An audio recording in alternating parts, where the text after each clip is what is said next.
Good evening, council, members of staff and public. May I have a mover and seconder to call the meeting to order, please? Deputy Cabral and Councillor Alexander, that the regular meeting of the Council of the Township of Springwater of May 7th, 2025 come to order at 6:46 p.m. All those in favor? And that has carried. Councillor, are there any disclosures of pecuniary interest this evening? And not seeing any, I will now please stand for the national anthem.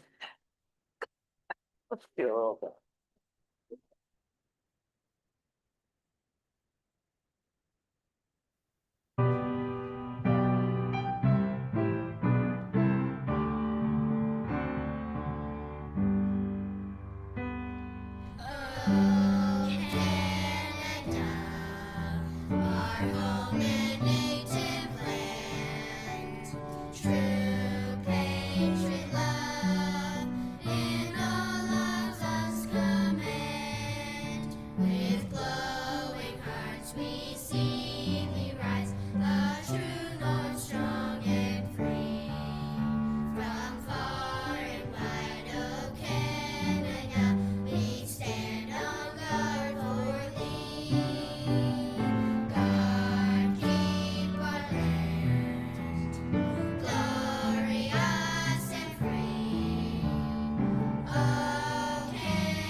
Thank you. I will now call upon Andrew Webster of Clare Rose Midhurst to present our delegation this evening.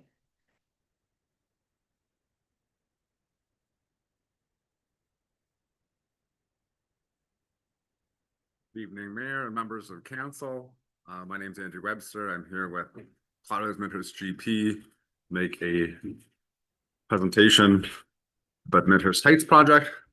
This is my colleague David Luke. Hello. Next slide, please.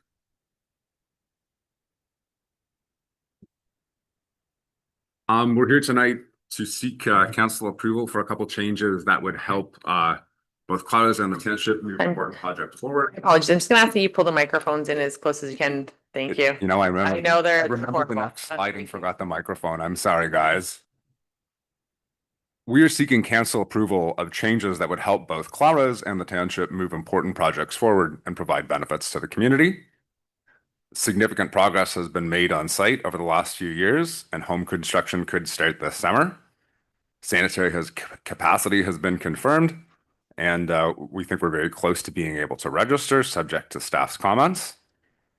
We also understand that the township is seeking to move forward with the Craig Road project and would like to secure ownership of the land required for this community enhancement to proceed. We're here tonight requesting council to direct staff to amend the subdivision agreement to permit open cut construction of the storm outfall and to prepare a report recommending relief from municipal fees for purpose-built rental projects. We're coming here tonight because the storm outfall construction is in progress and currently on hold, awaiting direction on the construction methodology.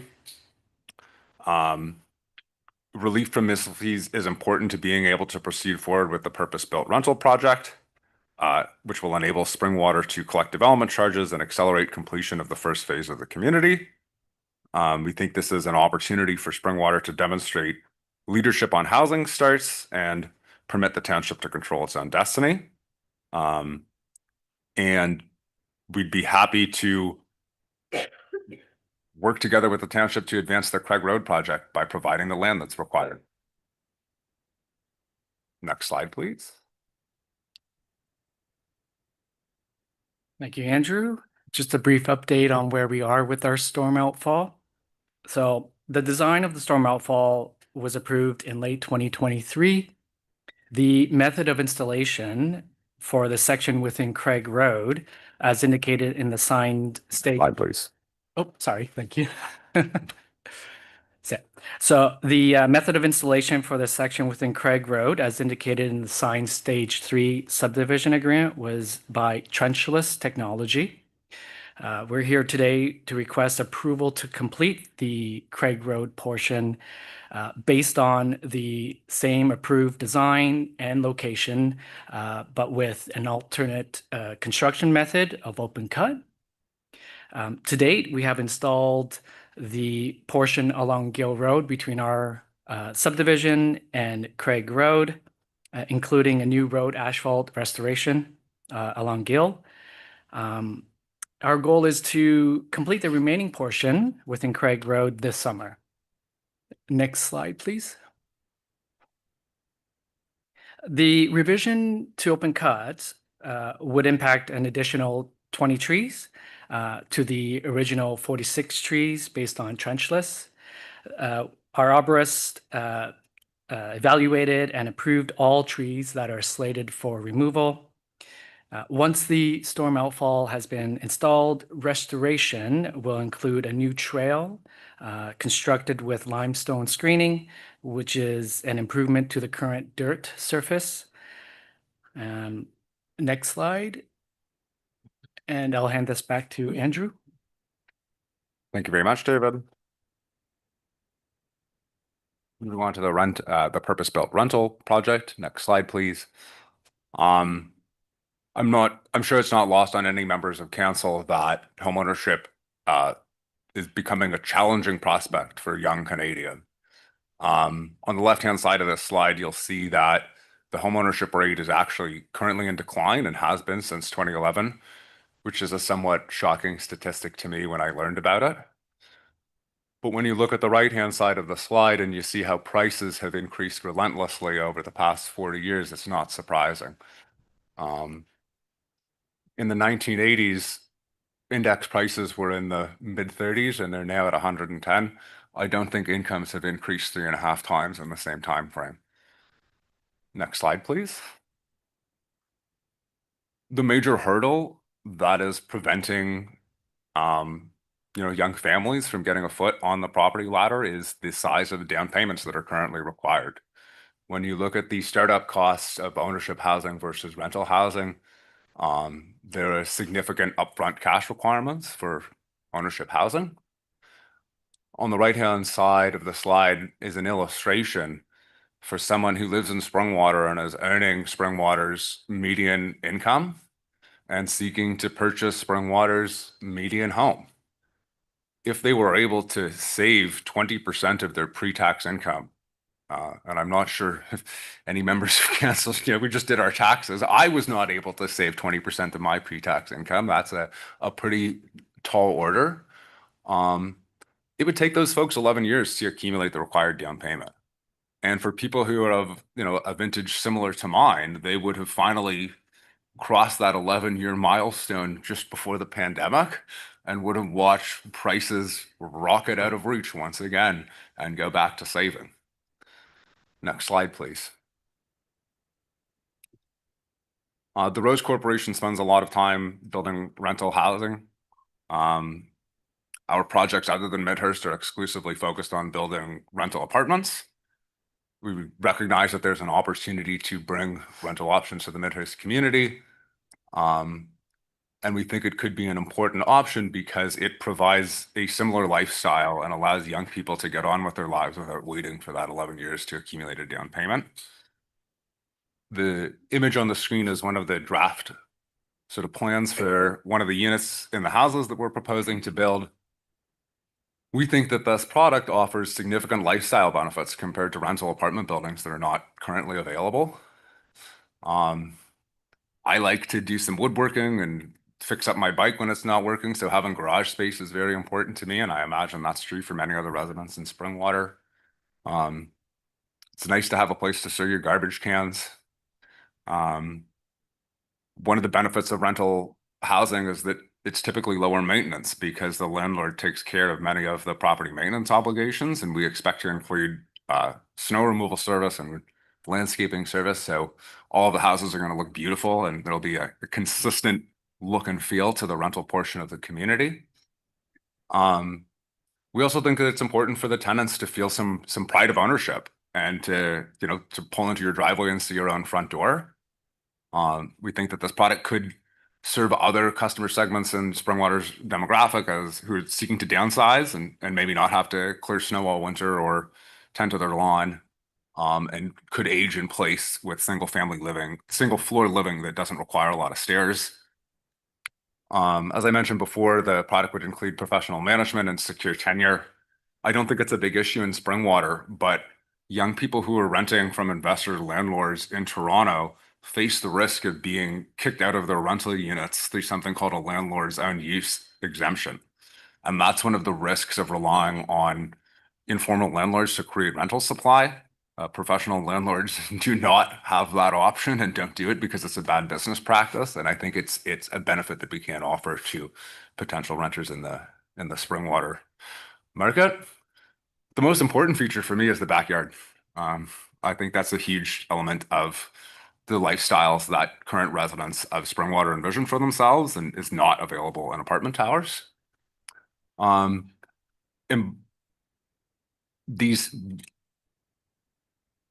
we have more flexibility to create beautiful layouts. The plans are wider, they're a bit larger. You have a bit more space to live with your family. I'm sorry, I'm taking too long on these first 3 slides. Let's go to the next one. At the same time, it's very challenging to build houses right now, as I'm sure everyone's aware of. The province is focused on trying to restart to boost housing starts, and they have identified municipal fees and taxes as one of the potential levers to pull to help reduce costs to deliver product at a more affordable price point. One of the recent changes is that the 2024 Ontario budget created a new priority to, potentially provide some relief from property tax on purpose-built rentals. Following approval of the budget, the Assessment Act was modified in early 2024 to provide municipalities with the leeway to pass a bylaw creating a discounted property tax class for purpose-built rentals. Next slide, please. And the province is keen to track progress on seeing housing starts. They have created a new website where they are going to monitor on a municipality by municipality basis housing start targets and progress against them. Springwater is not one of the named municipalities on the list, but 10% of the $1.2 billion has been allocated for municipalities without housing targets, and Springwater would be eligible for that chunk of funding. Next slide, please. This change is quite recent and things are evolving very quickly across the municipal world. You can see that there are a number of municipalities that are advancing new policies that take advantage of this flexibility. Most recently, Peel and Mississauga approved a number of incentives. Toronto and York Region have also done so. Vaughan and Barrie started last year, and we'll take you through some of the details on the subsequent slides. Next slide, please. In Peel Region, they recently passed a discounted property tax class of a 35% discount for 35 years. Next slide, please. And sorry, my notes are reminding me that I'm supposed to tell you that since we submitted the delegation on Friday, Peel staff have come back with a staff report exploring the potential to provide 50% discounts on development charges. In Mississauga, they approved a 30% property tax discount, 100% discount on DCs for 3-bedroom rental units, and a 50% DC discount for 2-bedroom rental units, and deferral of DC payment until occupancy. Next slide, please. Toronto was leading the charge early last year, implementing a discounted property tax class at a 15% discount for 35 years. Next slide, please.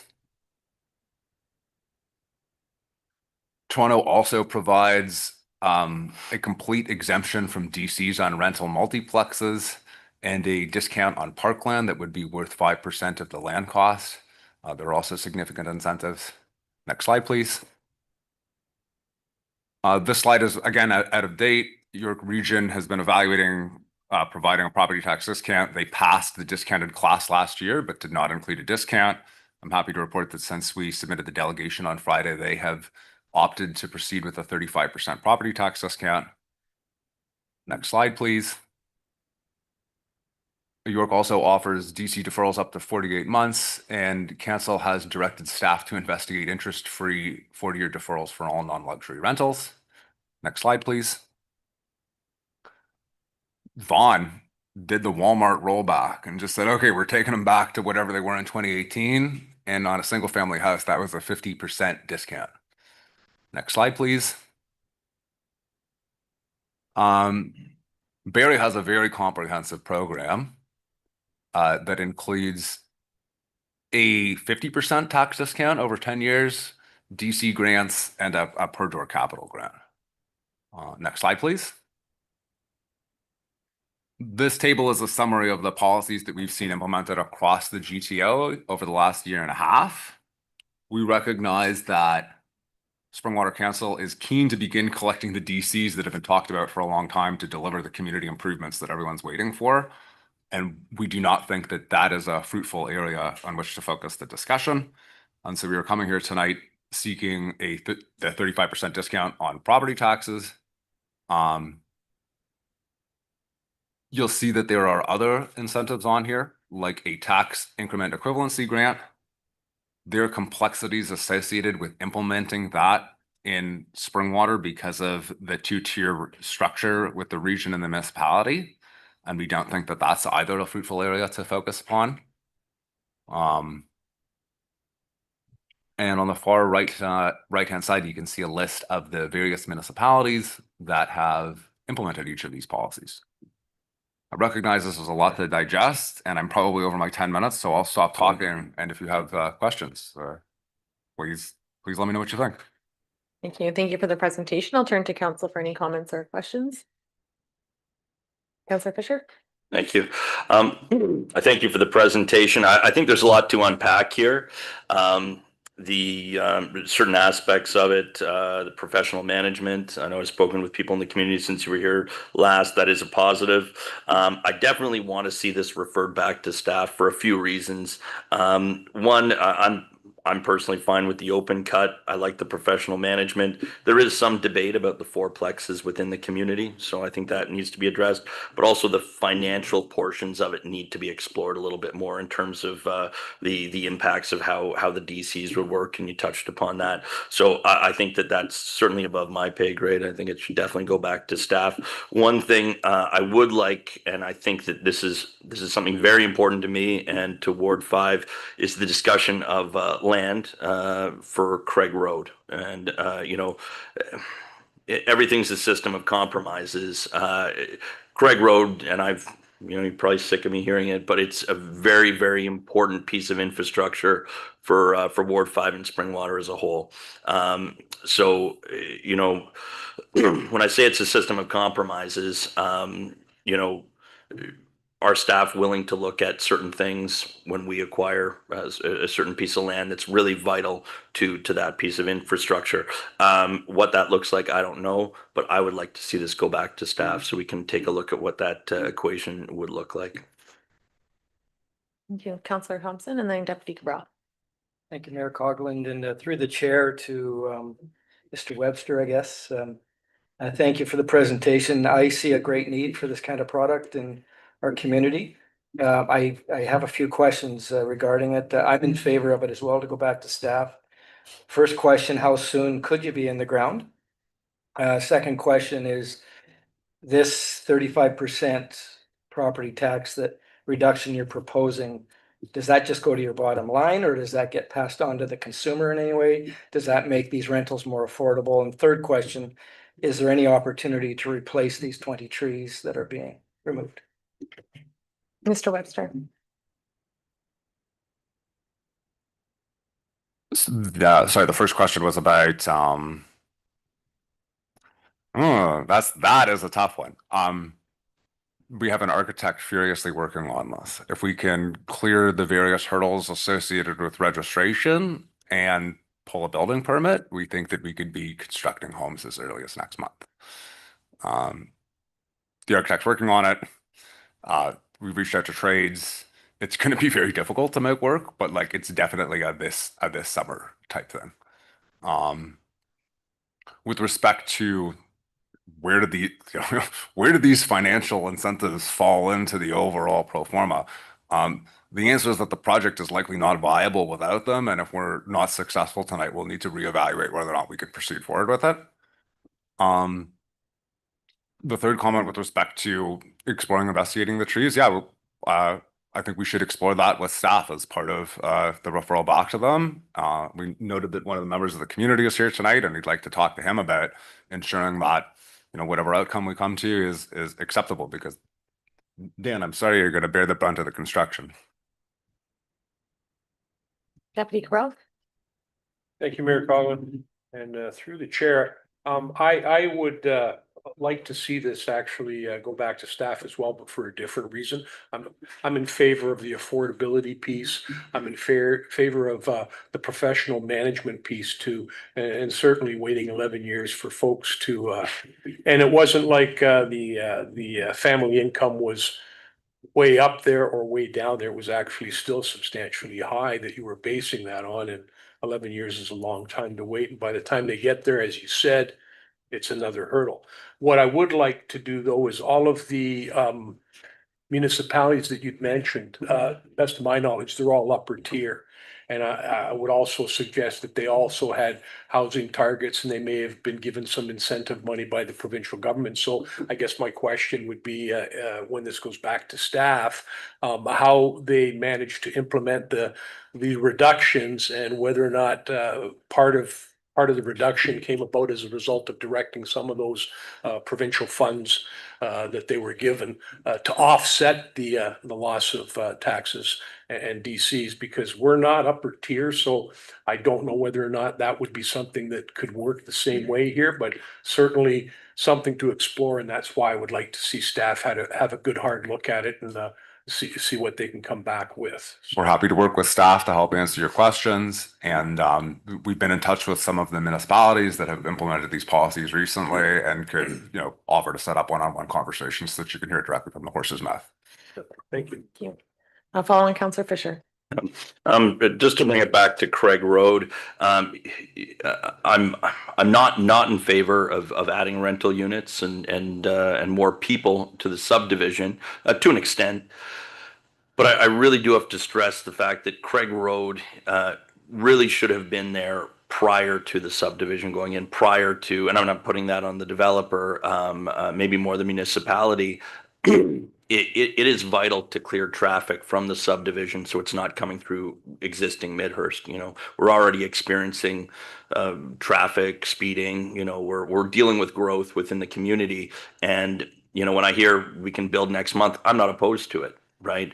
But what does send up a red flag for me, and I know it will within the community, is what happens with those homes that are rapidly built and the traffic that comes from it, And the solution originally was Craig Road. We're very far behind on it, right? So it's I would like to see it referred back to staff and come back to us, but I would also like to know where we stand on Craig Road, and frankly, where this piece of land, how will that advance us in Craig Road's construction as well? Because I support the project, but I have to say, as time goes on without Craig Road, any growth there does scare myself and other members of the community. Thank you. Understanding to be referred back to staff. Do you want that officially amended or just? You need the main motion on the floor first, and then, yeah. I'll have the main motion moved and seconded. Councillor Alexander and Deputy Cabral, that the delegation from Andrew Webster regarding the Midhurst Heights progress update be received. And at this time, I will ask for a mover and seconder for an amendment to have it referred back to staff, Councillor Fisher and Deputy Cabral. So this, that we are referring this back to staff. All those in favor of the amendment? That has carried, and we can go back to the main motion as amended. All those in favor? And that has carried. Thank you very much. Thank you very much. Yeah.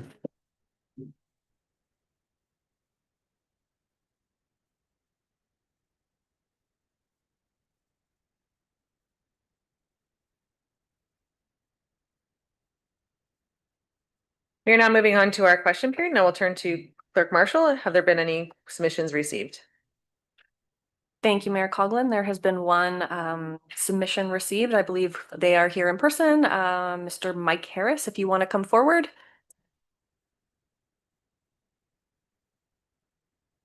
Thank you. I just need your name and address, please, and the microphones are tricky, so if you could. Name is Mike Harris, 12 Heatherwood Drive.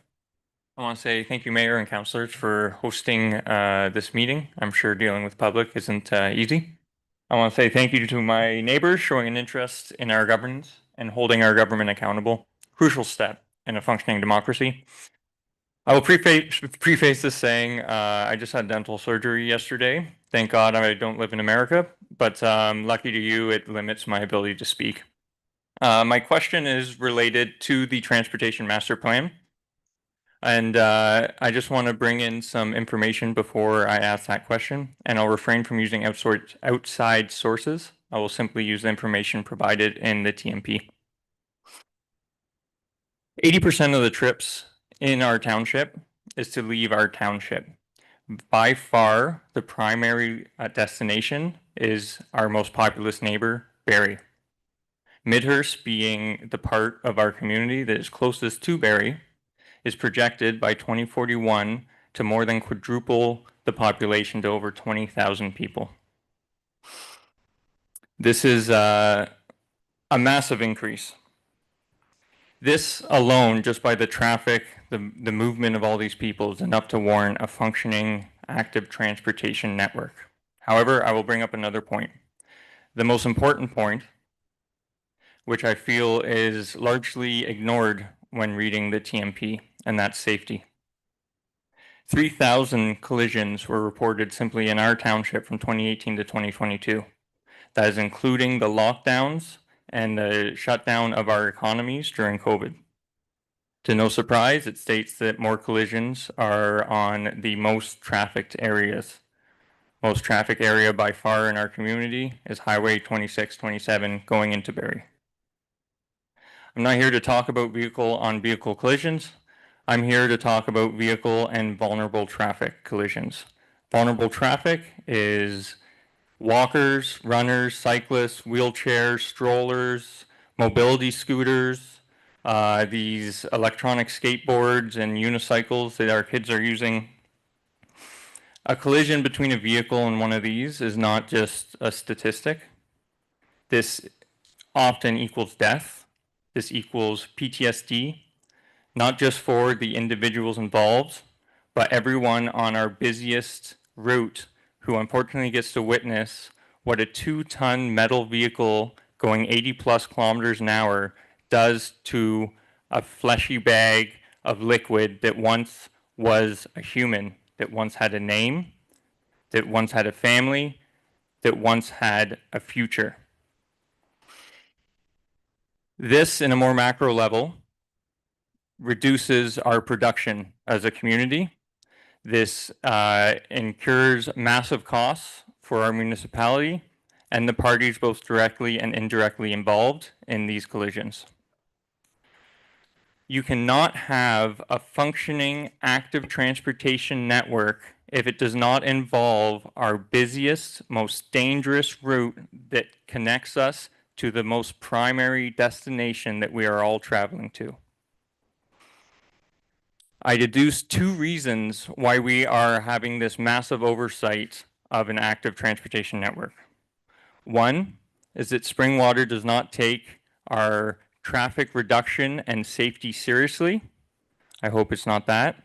Or Burnside, the sole contractor hired for this transportation master plan, does not have the experience nor expertise to design a functioning active transportation network on their own. To sum up, my question is, why does our plan for an active transportation network in our TMP not include Highway 2627 going into Barrie? Thank you.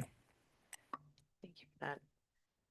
Without putting our Director of Public Works on the spot, I'm sure that communication with the resident has been ongoing already or not yet? Sorry? Have you engaged with staff already or not yet? No. No. So at this time, I think what I can do is commit to you that our staff will follow up with you and provide those answers not only to the resident, but to staff. And if there's anything at this time that Director Harry has to ask, Is there a way to publish those answers to the common public as well? we can make that. Thank you. Director? Yeah, through you, Mayor Coggan and council, to the individual. I would probably defer this to the individual who was looking after our TMP, and that's Capital Manager Dan Eberhardt. And if Dan wants to comment, that's fine. But yes, we will certainly be reaching out to you, and I'm well aware of some of the previous comments on the active transportation. Thank you, Mayor Coughlin, and thank you, Mr. Harris, for being here. I do appreciate it, and do appreciate the interest in the transportation master plan and our previous correspondence regarding it. So a little bit of just very high level here, and I can provide a response directly to you as well, and then we can publish it. That's no problem.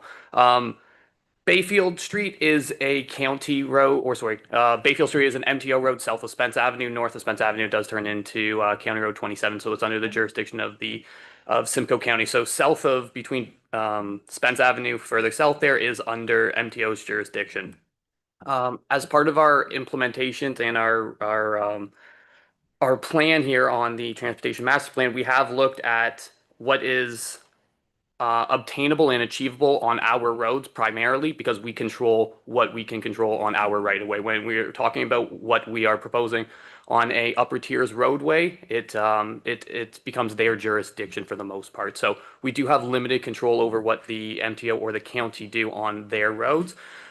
We also do look at what is proposed and what is reasonable based off Ontario traffic manuals, and that's where we got a lot of our data, and as well based off Strava, which is a fitness app that helps us understand where people are currently traveling and where we are getting that data from. Based off that, there's very low cyclist activity occurring on Bayfield Street, primarily probably because there is no infrastructure to support it at this time. However, due to the volume of the traffic there and the operating speed, the OTM Book 18 manual outlines that an alternative route is the most appropriate action in that for a road operating at that speed and with that volume of traffic. Therefore, as part of the transportation master plan, we have proposed for an alternative route from Midhurst into Barrie, which would be St. Vincent. And that's what we are proposing as part of the transportation master plan to address active transportation between Midhurst and Barrie. Thank you. May I rebuttal?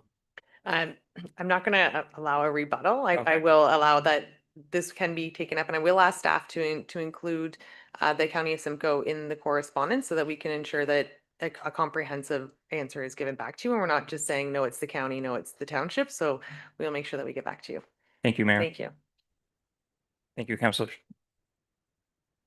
And at this time, I will turn to see if there are any additional members of the public who wish to pose questions during question period. Come on forward. Yeah, and I just ask that you state your name and your address for the public record. So my name is Dan Kaw. I live at 2198 Gill Road. So it's right across from Craigside Road. Now, first thing, you're talking Craigside Road. Is that going to be the new Forbes going through? Is that what you're calling Craigside Road? Thank you for that. And there has been much, I'm going to say misinformation because there is the existing open road allowance, which is Craig Road. And I will turn to staff to indicate where the new Craig Road would be coming out on Gill. Through you, Mayor Coughlin, to the rest of council. The new Cray Road is the alignment as part of the EA that we outlined, and it is actually located just north of the stormwater pond that currently exists in Midhurst Heights. Where this gentleman particularly resides is on the unopened Craig Road allowance. And I think that was not quite the distinction we had in the delegation as well, for clarity. So I hope that helps identify the location we're speaking to. Yes, I just figured they would have been called Forbes coming from the 400 over. So anyways, my question is, when they were up here talking about these trees that they're going to cut down, there's way more than 20 trees. It doesn't matter if they're inch and a half, 3 inches, whatever. That's a privacy of, it's the Ganaraska Walking Trail. to put these trees back in. What are they gonna do? Put a 10-foot tree in that's gonna take 40 years for them to grow?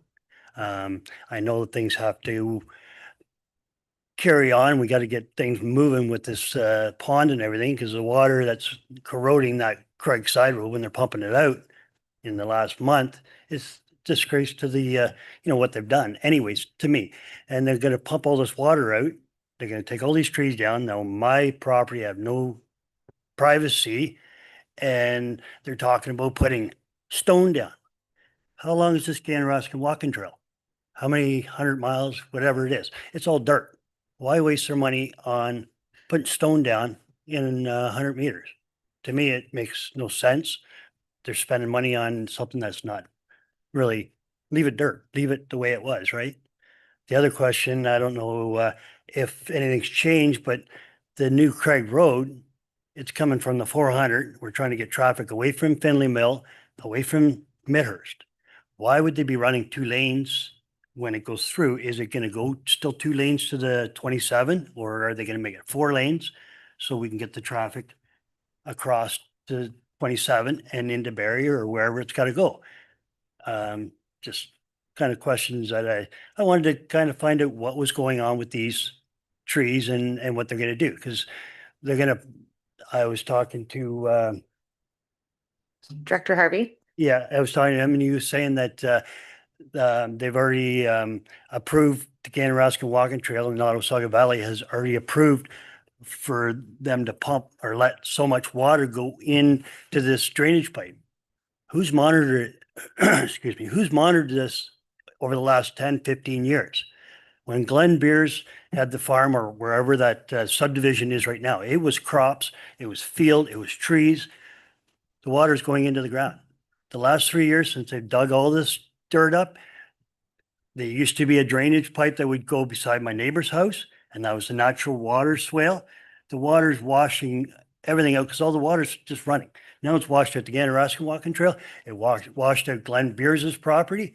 I've got pictures, I've got videos, 2 feet, 3 feet wide. It's just literally, it's not going to stop. Once you guys put all these houses in, asphalt, trees, where's all this water going? Who's going to be able to monitor? Is there a shut-off valve? Oh, no, we're limited. That's all the water we can put in Glenn Beers' his property.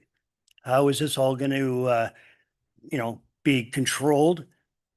They were talking at one of the other meetings that all this water is all controlled in these ponds and it's all going to seep into the ground. Well, that's kind of a crock. Look at all the water that they've been pumping. Like they had 3-inch pipes for 10 days, pumping down Craig Side Road, washed it out. I got videos. You can't even walk down there. Somebody's gonna break a leg, and they gotta get rid of the water. I realize they gotta get going and they gotta do something, but maybe they should be thinking about maybe running it down where the second drainage pipe's gonna go. If I'm correct, is gonna go in between the 2 cul-de-sacs. Spend the money, take it down there, do whatever you gotta do between those 2 cul-de-sacs. I guess there's 25 houses that own a percentage of that, but put the drainage in there, have it so it leaches out or whatever. Put a nice boardwalk in for the nature walkers. It's all swamp back there. You're running through Glenn's property. They got rental horses. They got people that are riding their horses. You're washing that out. What's stopping from washing his land out? Now, who's going to pay if you break a horse's leg or a kid falls off their horse? Penny can't even ride her horse because it's already mush.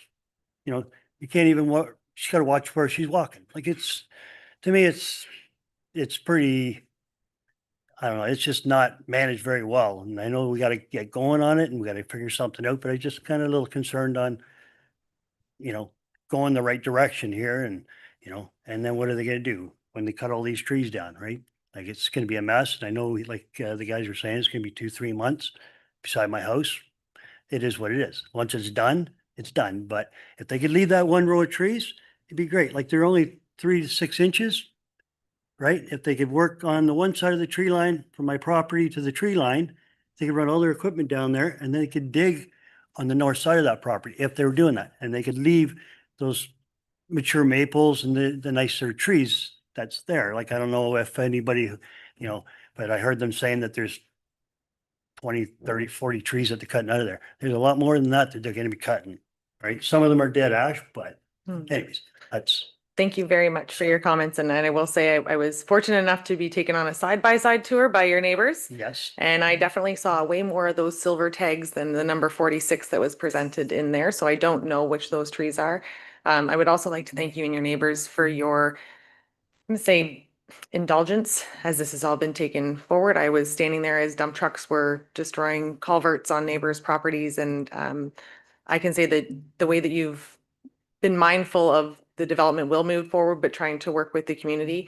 You've been very open with our staff, and our staff, I believe, have been very responsive to you. So we would intend to keep those lines open.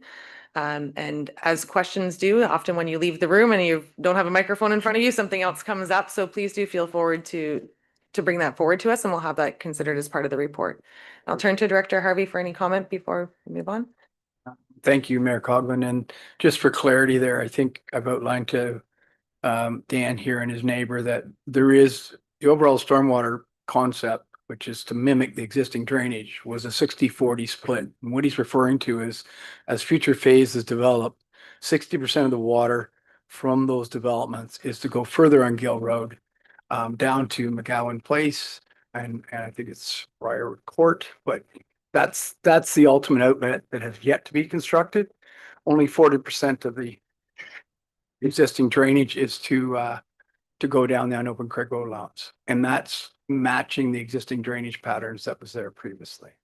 Thank you. And I think the difficulty for people in the area is when they were testing out the stormwater management system, they had to fill it up and then they released it. And rather than mimicking natural flows, it was all released at one time. And that was alarming to a lot of people in the area. And we have experienced a lot of weather events. So we are seeing firsthand what these potential 100-year or 500-year storms can do in that area. So I think that there's been, unfortunately, some maybe not best practices that have been taking place and becomes alarming at that time. So Exactly. And then, it's only gonna get worse. Because as soon as that's one subdivision, then they're gonna work across the road from my house. Then you get that much more asphalt and roof and all that. And it's like, how do you go backwards? So let's figure out the best way of doing this and solve the problem, because it's just gonna deteriorate his property huge. Now he can't use the rest of his half of his property. And is that right? That you guys just say, oh, he doesn't need that bush. It's his bush, right? And anyways, thank you very much. I appreciate it. And hopefully we get this solved. And when we see that report coming back on the agenda, I'll be sure to text you all again to make sure you know. let me know. Thank Thank you. you. Or let Glenn know. Right. I appreciate it. Thank you. Additional questions or comments? How did I know? And just your name and address for the record, please. Okay, I'm not great at talking, but my name's Glenn Beer and I'm on Gill Road in Midhurst. So my wife and Penny and I have the 100-acre farm that it's proposed to dump the water into. So I just want to know, who do I send the bill to fix the repairs that are needed over the last 3 years? We have washouts through our property like this. My wife runs a riding facility and we've had to shut it down. She can't do trail rides. So who do I send the bill to for all these repairs in my property? Nobody seems to care. I've had you out and that was great, Jenny. I appreciate that very much. Mayor, and I've had Trevor out and I've had OFA out. I've had all the neighbors out. I've got about at least 50 people that can't believe I'm being treated this way. Nobody has ever asked me if they could dump the water in. Nobody. They've gone in and surveyed my property, drove stakes in. Andrew Webster sat there and said, we didn't do it. Then he goes, oh yeah, we did. And he wants to send flowers to my wife. And they don't even know who put the stakes in. Come on, guys. This is wrong. I know where the original pipe was to go. Alex Troop told me it was to go right down Gill Road to the creek. It was going to cost $3 million 10 years ago. Now it's going to cost 10 million. These guys are all about the money. All they're going to do is turn left and drop it into my property. Would anyone here be okay with that? and it's dirty water.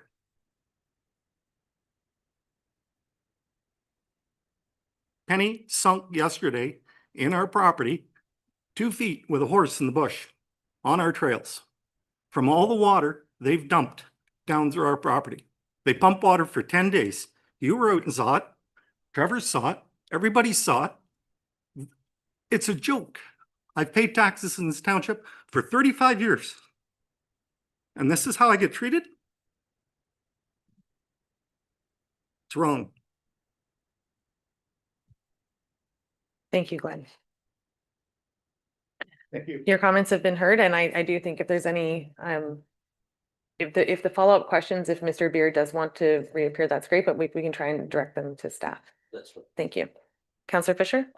Through you to Director Harvey, with the stormwater outfall plans, right, will it still see water directed onto Mr. Beer's farm? What is the long-term plan for it? And also, too, I'm sure it's quite obvious, but we can substantiate that water did come from a result of the subdivision? Obviously, yes, but I just want to know if we can substantiate it. Director So, Harvey? yeah, through you, Mayor Coughlin, to Councillor Fisher. So the stormwater management design is and it's approved by Ministry of Environment, Conservation and Parks, as well as they got approval from NVCA for this, is to mimic the existing drainage. So the criteria that's outlined in the report is that there was existing drainage from the fields of the subdivision that currently exists that crossed Gill Road and went down. The natural drainage course was to a ravine that is on the unopened Craig Road lands, which discharges across Mr. Beer's property and several other properties before it gets to a subsection of the Matheson Creek. What also Mr. Beers is referring to is that when the EA was approved, the overall outlet was to go all the way to Matheson Creek on Gill Road, about 4 kilometers to the north. So under the tracks, around the corner where the Gill Road dump site currently is, and out to Matheson Creek. That was reviewed after the EA, and with approval from the Ministry of Environment and NVCA, they got approval to obviously modify this and do 2 discharges, one as I outlined at McGowan Place, which is a natural ravine, and the second was to the unopened Craig Road lands in the ravine that is next to Mr. Beer's property. So they are mimicking the drainage. The township was given, they've got their ECAs for this pipe to be allowed to go there. And that's the approval process that the developer went through. So hopefully that sort of answers your question. So there is an inherent right and a riparian right to discharge on the unopened Craig Road lands to and across Mr. Beer's property. But the flows cannot be greater than what exceeded there previously. Thank you. And follow on, I will go to Councillor Alexander, and I think the intended interest of all of council, I think it might be beneficial for there to be a presentation at a subsequent meeting of the mapped area, the impact, the historic decisions that were made, and how this process is before us. It was before many of our terms of council, so I think that would be very beneficial, rather than Mr. Harvey trying to point out where the natural falls are. So I do have Councillor Fisher with a follow on, and then Councillor Alexander. But more of a statement, I can totally understand that it would mimic existing water flows, but it can't exceed what was there before. I think logic dictates that how could it not be, right? You have an entire subdivision funneling water through the existing. I mean, I don't work for the Ministry of the Environment, but it just seems highly logical to me that, of course, it would be more than what it would be existing if it's mimicking the previous path of the water. So, yeah, I think we should really look into this because I mean, when it's affecting somebody's livelihood as well, right? And their right to enjoy their property. I don't know. Just hearing that it mimics the existing one doesn't seem very logical to me. So I know that's not on you. But I believe that Director Harvey wants to speak to a stormwater management pond. Yeah. Through your Mayor Coughlin to Councillor Fisher. So obviously, yeah, there's existing features there. The stormwater management pond being one, and if you look at the size of it, it's to retain the water and discharge and mimic the existing drainage. So If wasn't clear on that, that's what's happening internally, right? And there's an infiltration component to that, as one of the previous gentlemen has alluded to, as well as there's the discharge structure to control flows.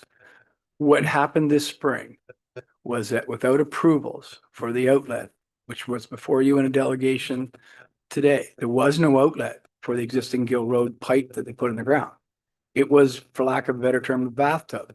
It with the runoff this spring, it overflowed, surcharged, and caused drainage issues on Gill Road as well as down the unopened road allowance, which the gentleman outlined earlier. So unfortunately, the developer did not get approvals before council there, did not delegate, did not get the approvals of the outfall. So they built a pipe to nowhere, for lack of a better term.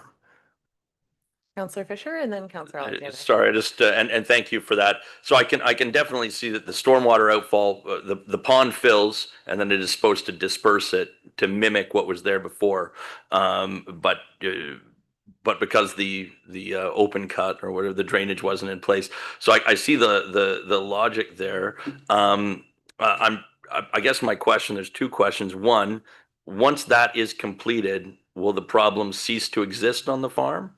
Or it seems to me from what the constituents said, they've been more long-term than a one-off.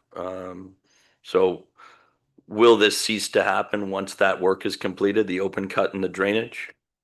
Okay.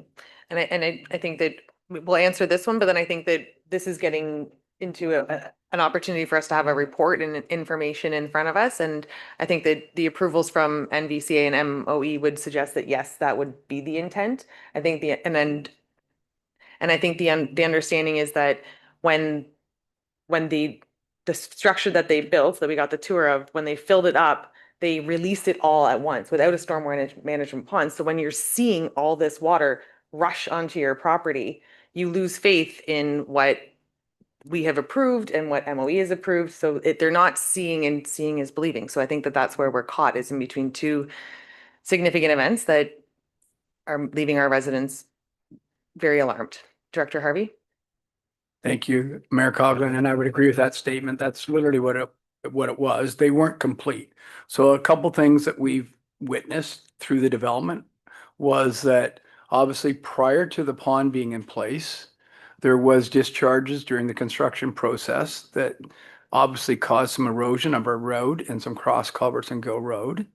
And secondly, it's really been just the timing. So the intent here is that their engineers, we will request that they certify the works, and the MOE and the MVCA are both approved these outlets and the discharge amounts.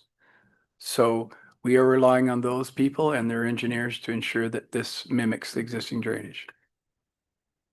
Counselor Alexander? I'll be quick. My question was actually the same as Counselor Fisher's regarding mimicking the natural fall. The only other comment I would have, and I certainly don't need an answer right now, but if we come back with a staff report, is we talk about there has been significant weather situations that, probably led to the excessive flooding. But I can also say the environment's changing. Since we've been on council, there has been a number of significant weather events. So does the Ministry of Environment take this into account? Climate's changing, things are changing, these are happening much more often, so potentially the rules around it have to change. Otherwise, we are going to continue to flood people's property, which is not okay. So more of just a statement, if we can package that into wherever we're gonna go with this next. And I'll turn to our clerk if, do you need formal direction for that? That staff be directed to report back on the history of the Midhurst Heights project and address concerns raised during the meeting.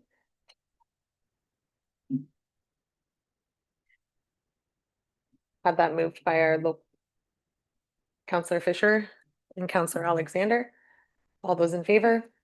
And that is carried. Are there any additional comments or questions from members of the public? Come on forward.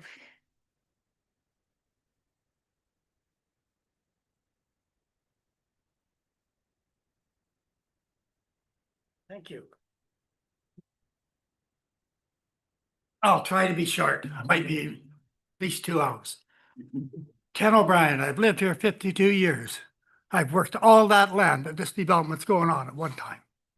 To say there's 60% of that water went down through there, it did not. There was 10% of that water went under that culvert across Gill Road.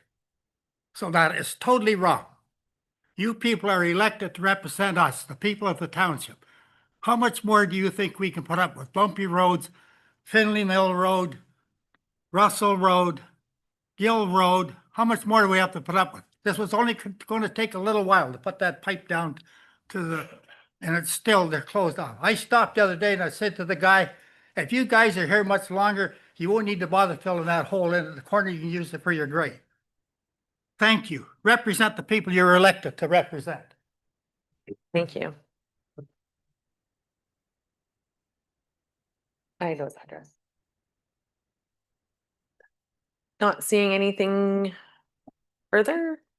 No. We will now move on to our minutes. May I have a mover and seconder for our minutes, please? Councillor Garwood and Deputy Cabral, that the minutes of council listed herein be approved as presented. One is our minutes of the special meeting of council of the closed session of April 16, 2025. Two is the special minutes of the special meeting of council of April 16th, 2025. Minutes of the regular meeting of council, April 16, 2025. Four, the minutes of the special meeting of council closed session of April 22nd, 2025. And five, the minutes of the special meeting of council of April 22nd, 2025. Are there any comments or questions on these minutes? Not seeing any. All those in favor? And that has carried. A mover and seconder for our board, committee, and organization minutes, please. Councillors Moore and Fisher, that the minutes of the boards and committees and their organization listed herein be received as information. One is our minutes of our Cultural and Heritage Advisory Committee meeting of November 14th, 2024, and the minutes of the Nottawasaga Valley Conservation Authority Board meeting of March 28th, 2025. Are there any questions or comments on these minutes? Not seeing any. All those in favor? That is carried. And we now have correspondence for information. May I have a mover and seconder for the request for consideration of the bylaw 171925 to change the composition of county council from the county of Simcoe. I might actually just turn to the clerk just for, I'll have that moved by Councillor Thompson, seconded by Councillor Moore. And I will turn to our clerk for the prescribed outline. Thank you, Mayor Coughlin. So just really high level, County Council on April 22nd, 2025 enacted a bylaw, being a bylaw to change the composition of County Council. So currently County Council is comprised of 32 members, which includes the mayors and deputy mayors of each of the county's lower tier municipalities. This bylaw would reduce that size to 17 members that would include only the mayors of the 16 lower tier municipalities. So the legislative process as per the Municipal Act is that it requires a triple majority to enact this bylaw.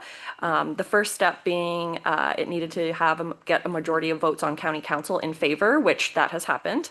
It has now come to the lower tier. And what is required now is a majority of the lower tier councils need to pass resolutions consenting to this bylaw. And the lower tier councils consenting to the bylaw must represent a majority of all electors within the upper tier of Simcoe County. So that's sort of the legislative process. This is before the Township of Springwater's council today. The county has requested a response on whether our council consents or does not consent to the bylaw by June 30th, 2025. And the bylaw was attached to our agenda.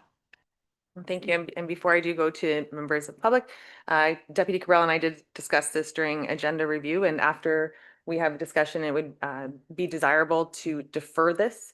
We don't have to make a decision today, and I would like to see this decision made after we have an opportunity with a direct mailer so that our members know that this is what we're talking about. If they have any comments or questions, I haven't received anything from the public, so I just want to ensure that we are extremely transparent with this decision and that we notify everybody through our direct mailer.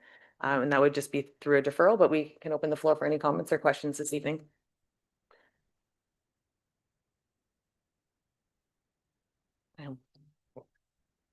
And if we have no comments or questions this evening, we can either vote or we can have a deferral. So that would be to the discretion of members. Councillor Moore. Thank you, Mayor Coughlin. Maybe if we're going to take a moment to speak about this, we can speak to the weighted vote portion. Because that was contentious at the county level. And I'm assuming too that not everybody realizes how the weighted vote or how that works within the voting ability of the county. So maybe yourself could speak to that, or Deputy Mayor, that would be great. So at County Council, for those who watch or were part of that, so there is a weighted vote. So each municipality receives a different weight based on population of eligible voters. I don't know the exact numbers, but for instance, New Tech, Innisville, whoever else is really big would have more. We have 7, and I believe it's a 4-3. And then that's how the vote is taken. So the concern at County Council was when this is reduced to 17 members, which is essentially 16 elected officials, mayors, and a appointed warden, that the weight of these votes would be in the south, so that the northern part of the municipality, the smaller, less populated municipalities, would not have weight. And a weighted vote can be called before a vote, or interestingly, after, which is consistent with our procedural bylaws. So if a group of people don't like the way that a vote has gone, you can call for a recorded vote, which signals the weighted vote.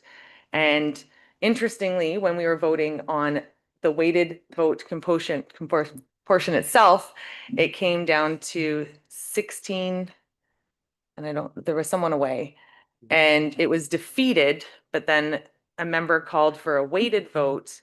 It was applied and it was approved. So the discussion now is going to be referred back to our governance committee.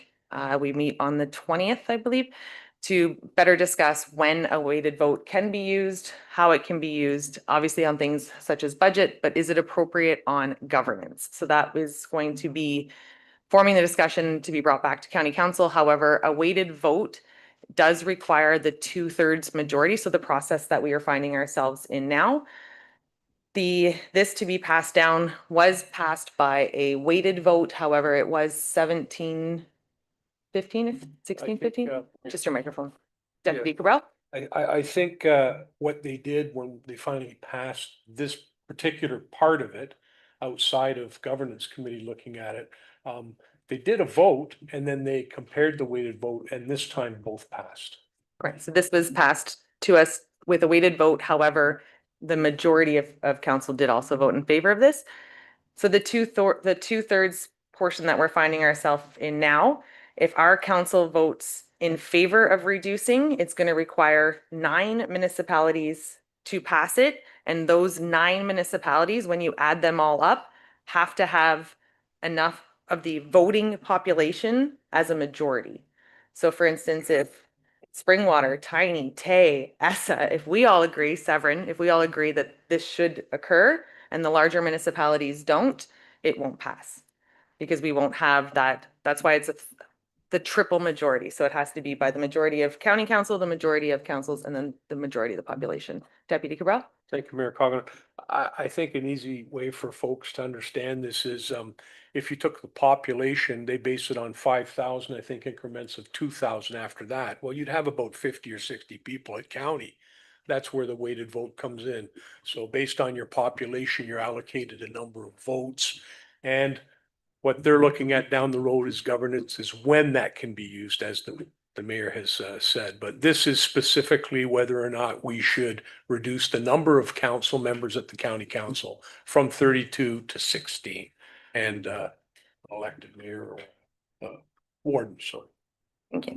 And the weighted vote is in this vote that we're having today. It's part of the 2/3 majority.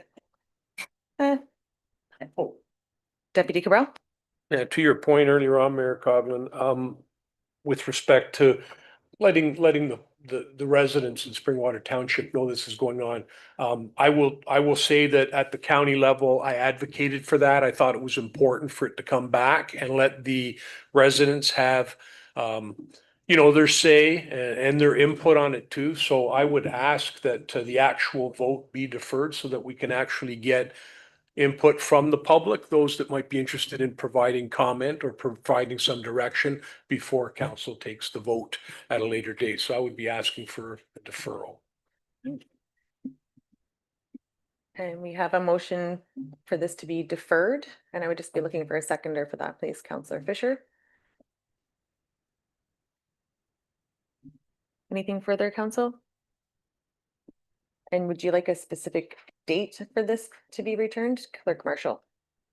Thank you, Mayor Coughlin. So I would suggest deferring this to the last meeting in June 18th meeting. That would give staff enough time to get this notice potentially in the May direct mailer that is going out next week, I believe, and also in the June direct mailer that's going out the week of June 9th. And then that would also allow time for us to consider it at this table and get the resolution back to the county by the June 30th deadline. That sounds great. Not seeing anything further, I have the deferral on this. All those in favor? And that is approved.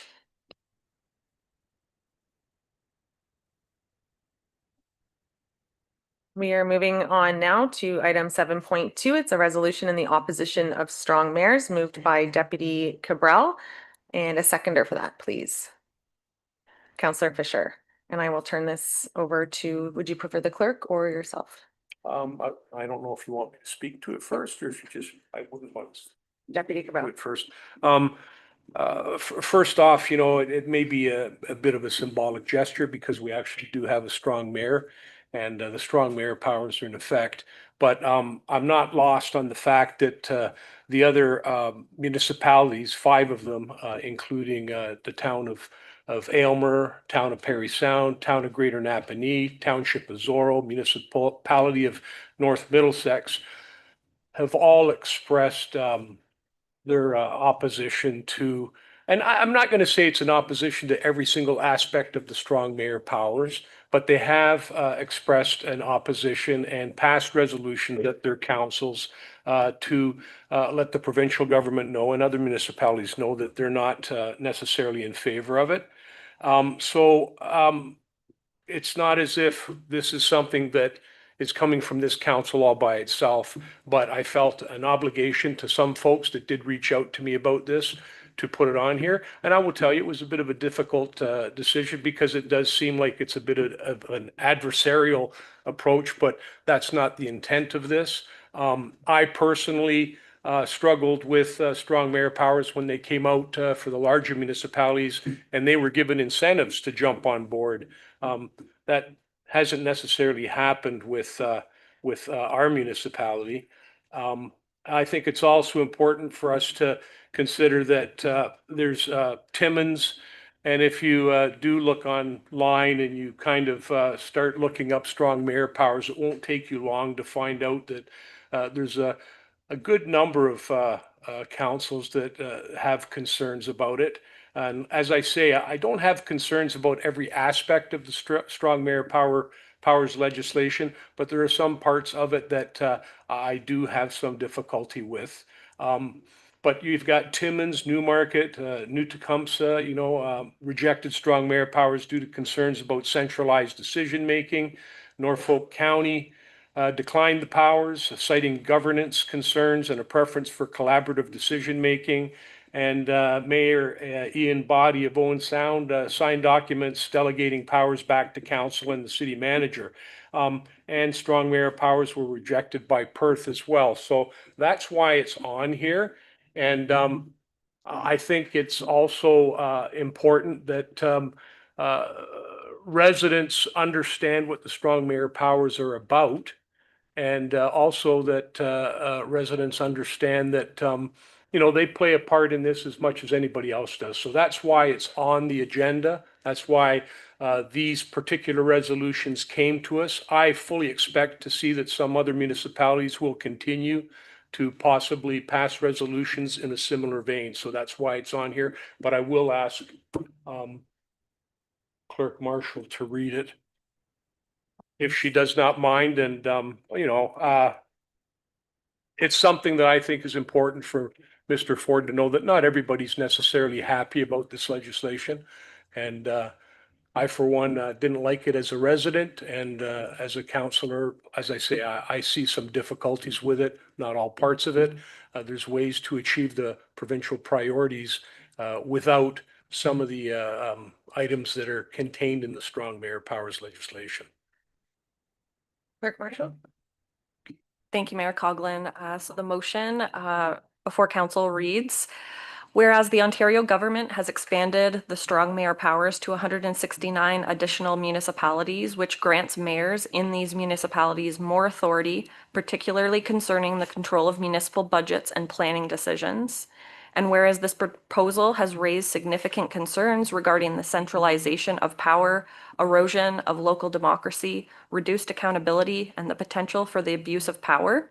And whereas the expansion of strong mayor powers undermines the collaborative nature of municipal governance and diminishes the role of elected municipal councillors in representing the diverse interests of the community.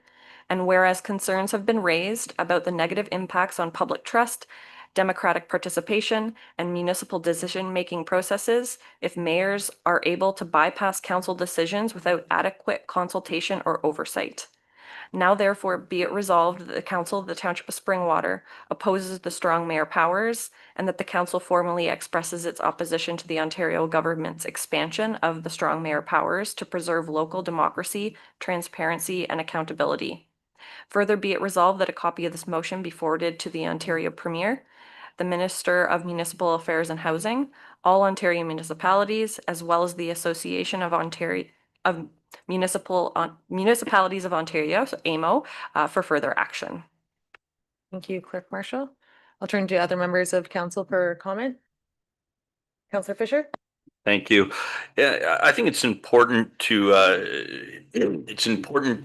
stress here that it's not about an individual. It's about the legislation. I'm in staunch opposition to this legislation, and I applaud the mayors and municipalities that are also in opposition to it. And yes, is it somewhat symbolic to say we reject it? But sometimes enough symbolism gains traction, and in Queen's Park and our premier, maybe they'll see that many municipalities see it for what it is, and it's outlined in here. It is an erosion of democracy. We are elected to represent the people within our wards, the people who elected us. When the premier steps in and awards one person more power than the rest, the voices of the people that we represent are then null and void. It is an erosion of democracy. So once again, it's not about, and it's a slippery slope. I think we'd all agree that of all of the systems of government that people on the face of this earth have dabbled in, democracy is the best form of government. It provides the best representation for the individuals within that society.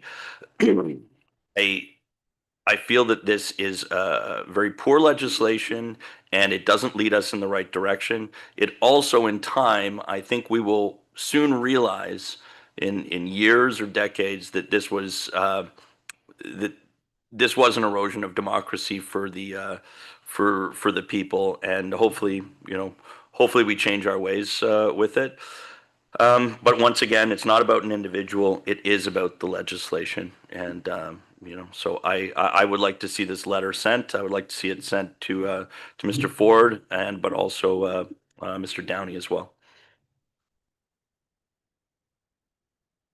So that would just be a friendly amendment to have that go to MP and MPPs.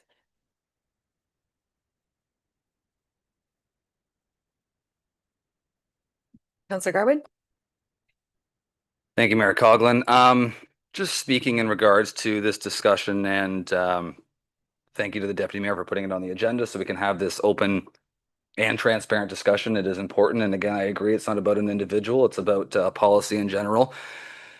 We did just sit through an hour and a half or so presentation from legal advice and experts indicating that there is limited ability for us to roll back in this process. So I think I'm looking at it as an example of maybe it's an opportunity for this municipality.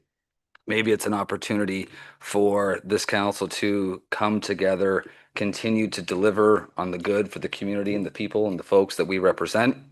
Yes, these new powers give the mayor the tools to act decisively, but it is my hope and my trust that I have in the mayor that they're used sparingly and responsibly, again, for the betterment of the entire municipality, and I trust that will be the case.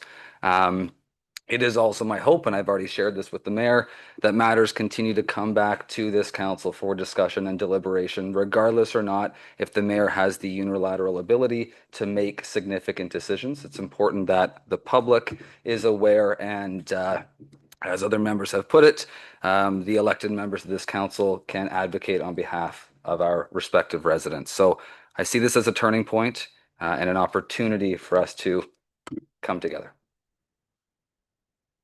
Councillor Alexander. Thank you, Mayor Coughlin.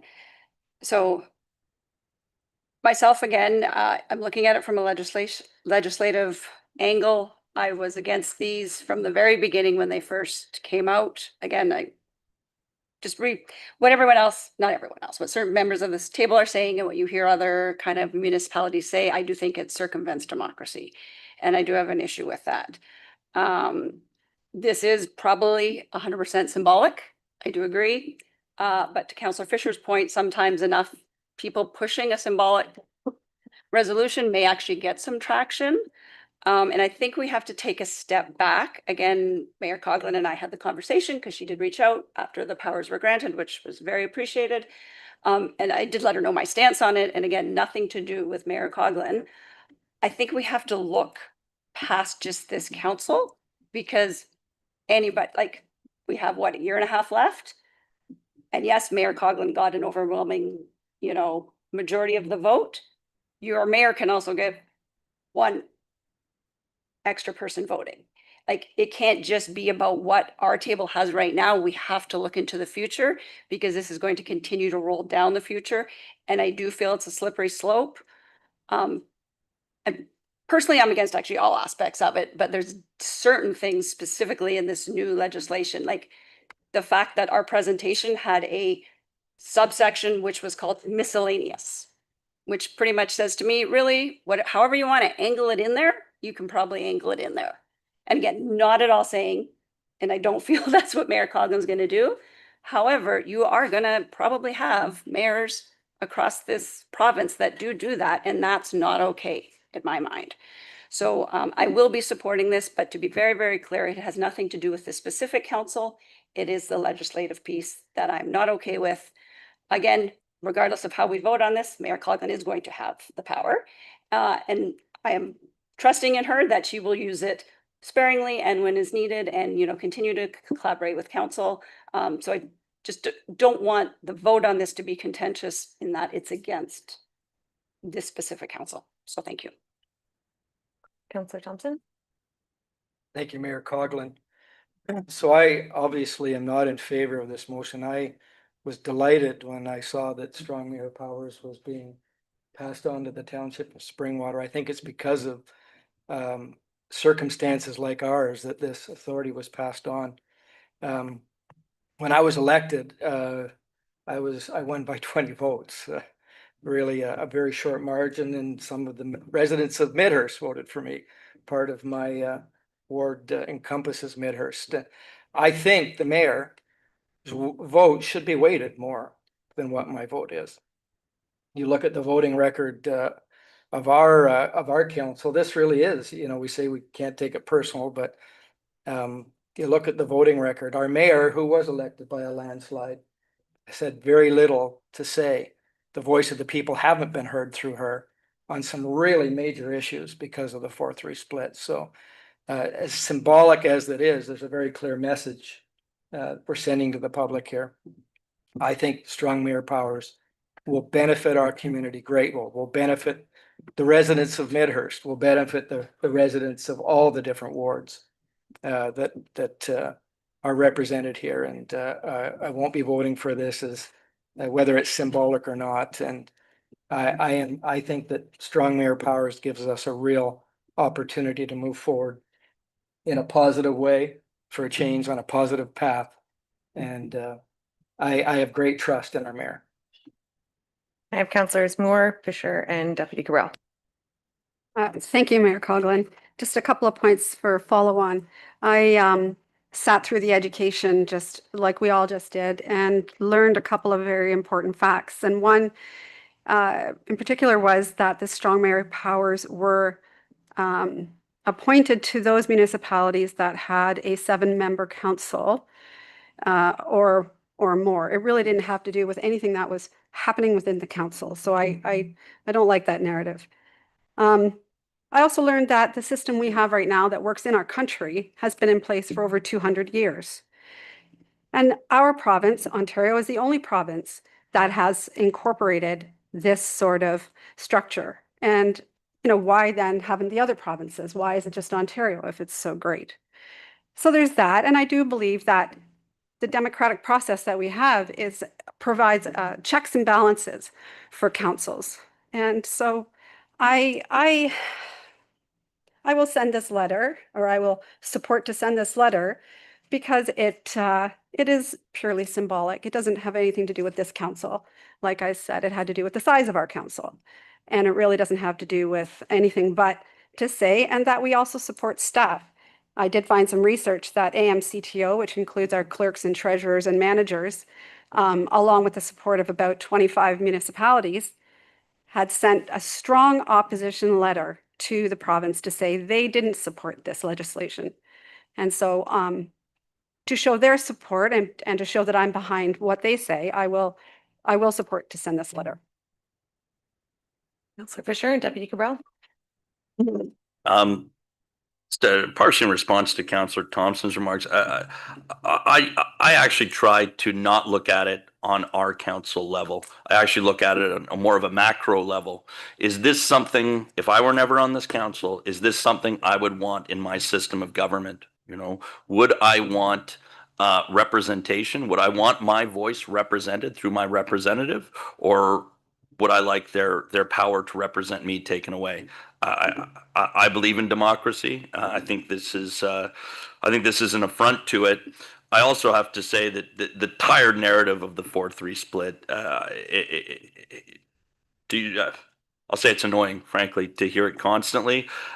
Whenever we go into a major vote, I can tell you my phone is alive for days leading up to it. My inbox is usually full. I reach out to my residents and see what they would like. Sometimes not even residents in my ward.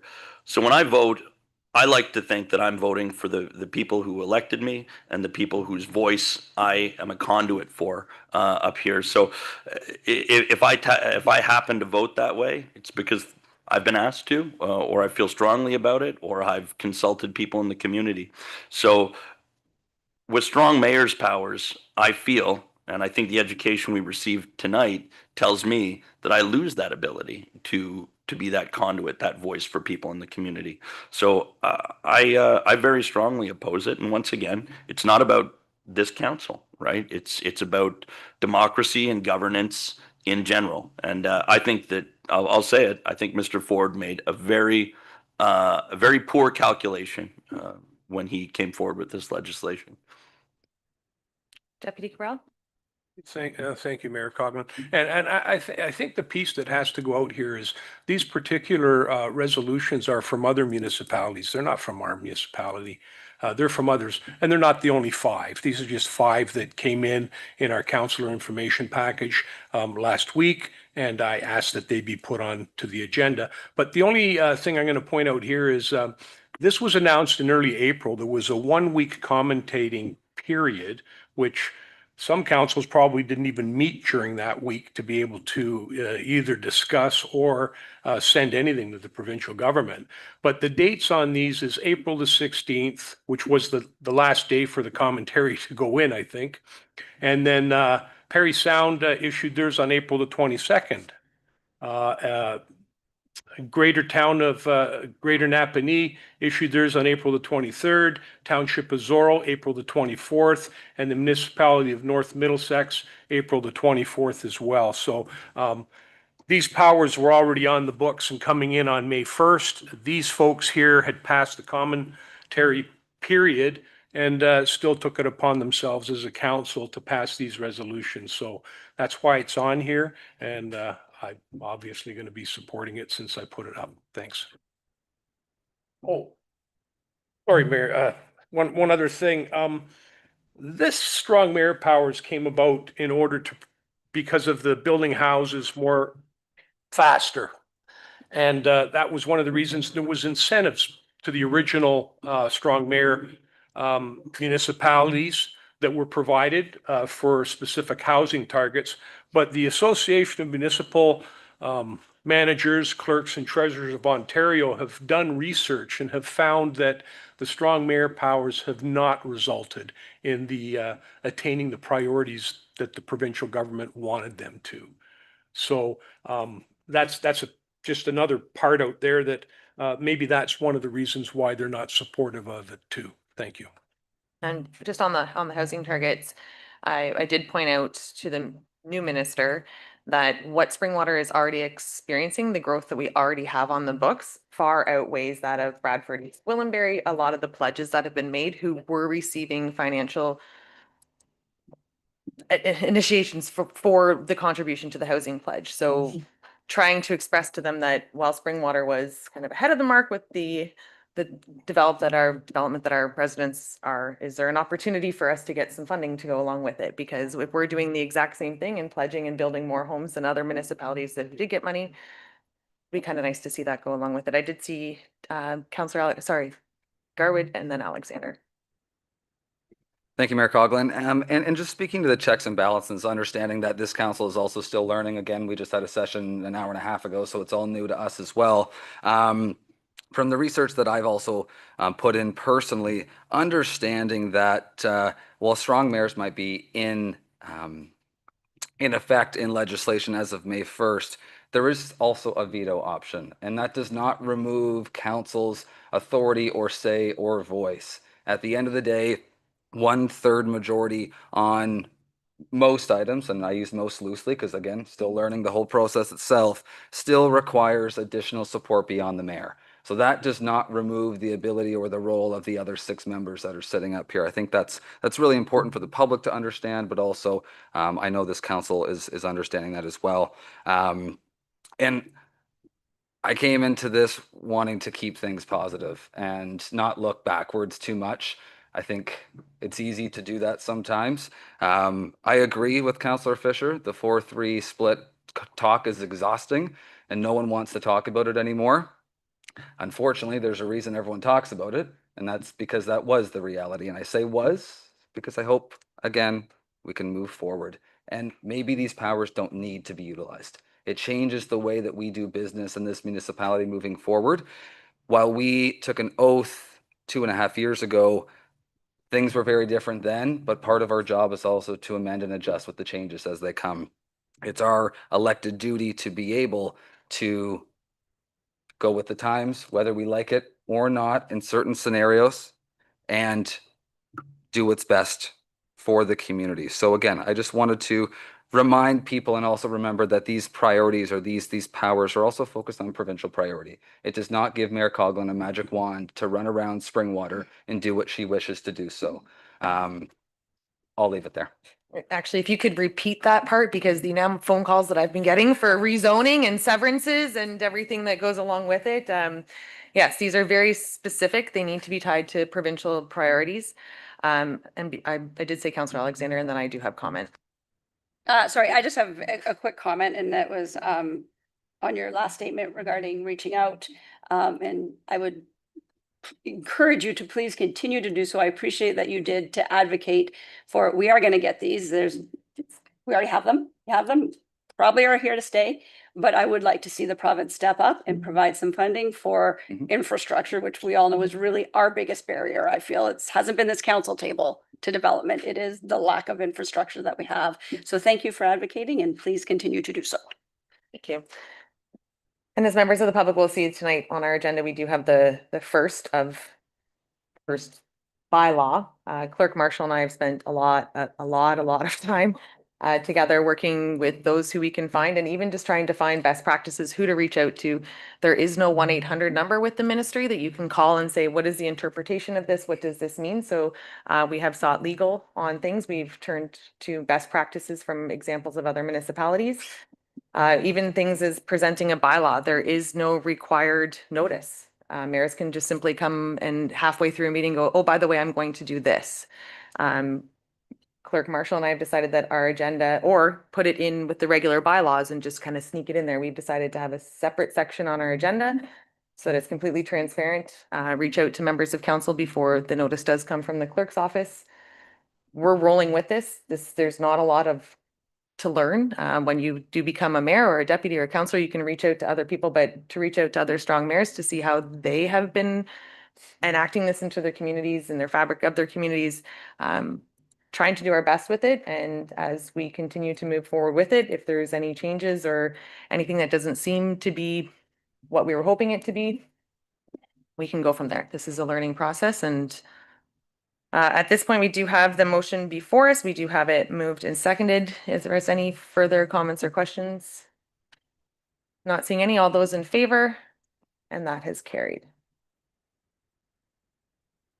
We move on now to a request from the CIP from Deputy Cabral, and this is regarding the sustainable infrastructure funding. Can I have a seconder for this, please? I have Councillor Fisher, and I will turn to Deputy Cabral and comments.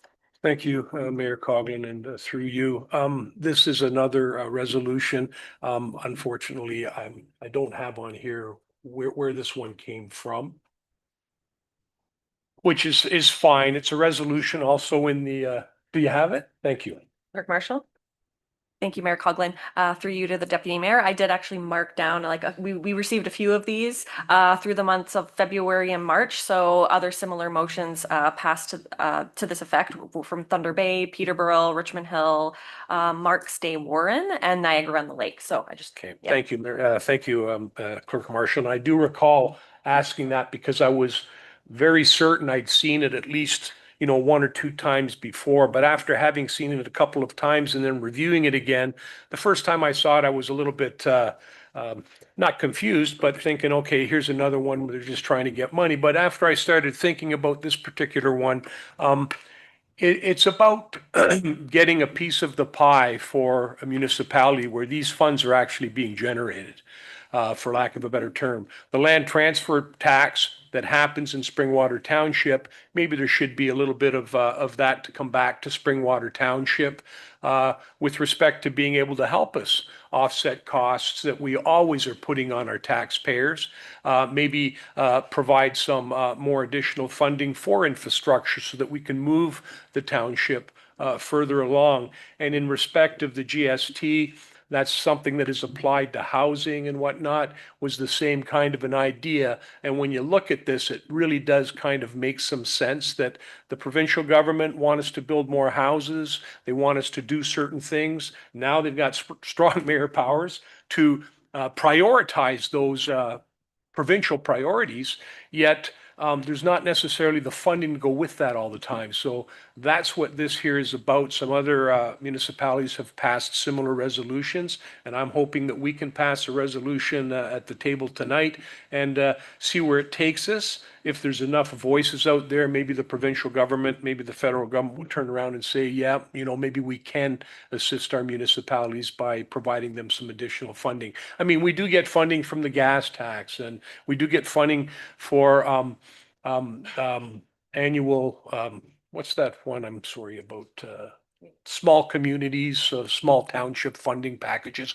They do come, but it'd be nice to have a little bit of extra money for specific key infrastructure pieces that the township needs in order to actually make things better for our residents and build the community to what it could be, and not always be kind of trying to play catch up, but get ahead of the game.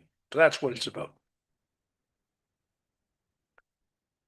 Pretty straightforward. I don't know if there's any further comments or questions.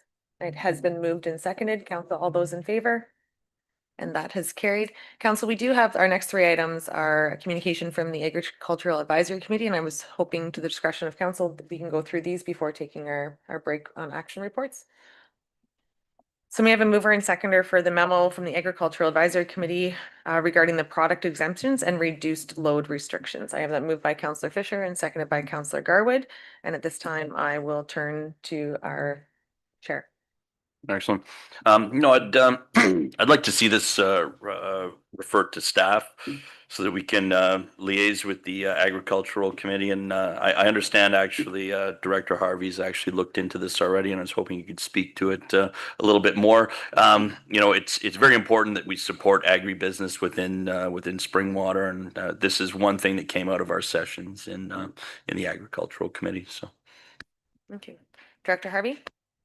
Yeah, it's you, Mayor Coughlin. I might defer this to my capital director here, or infrastructure manager. Dan's been doing a little research and he authored a staff report last year on this topic. So I can provide further comment, but I think I'll let Dan comment initially on this. Thank you. Manager Eberhart? Thank you, Mayor Coughlin, and through yourself to the rest of council, and specifically here to Councillor Fisher. Half loads or load restrictions are governed by the Highway Traffic Act. Is provincial legislation. They are enforced by OPP, police officers, or the MTO. Our bylaw does not enforce half loads. Speaking of half loads, here there is existing exemptions within the legislation. It's based off of axle weight ratings, or axle weights, I should say.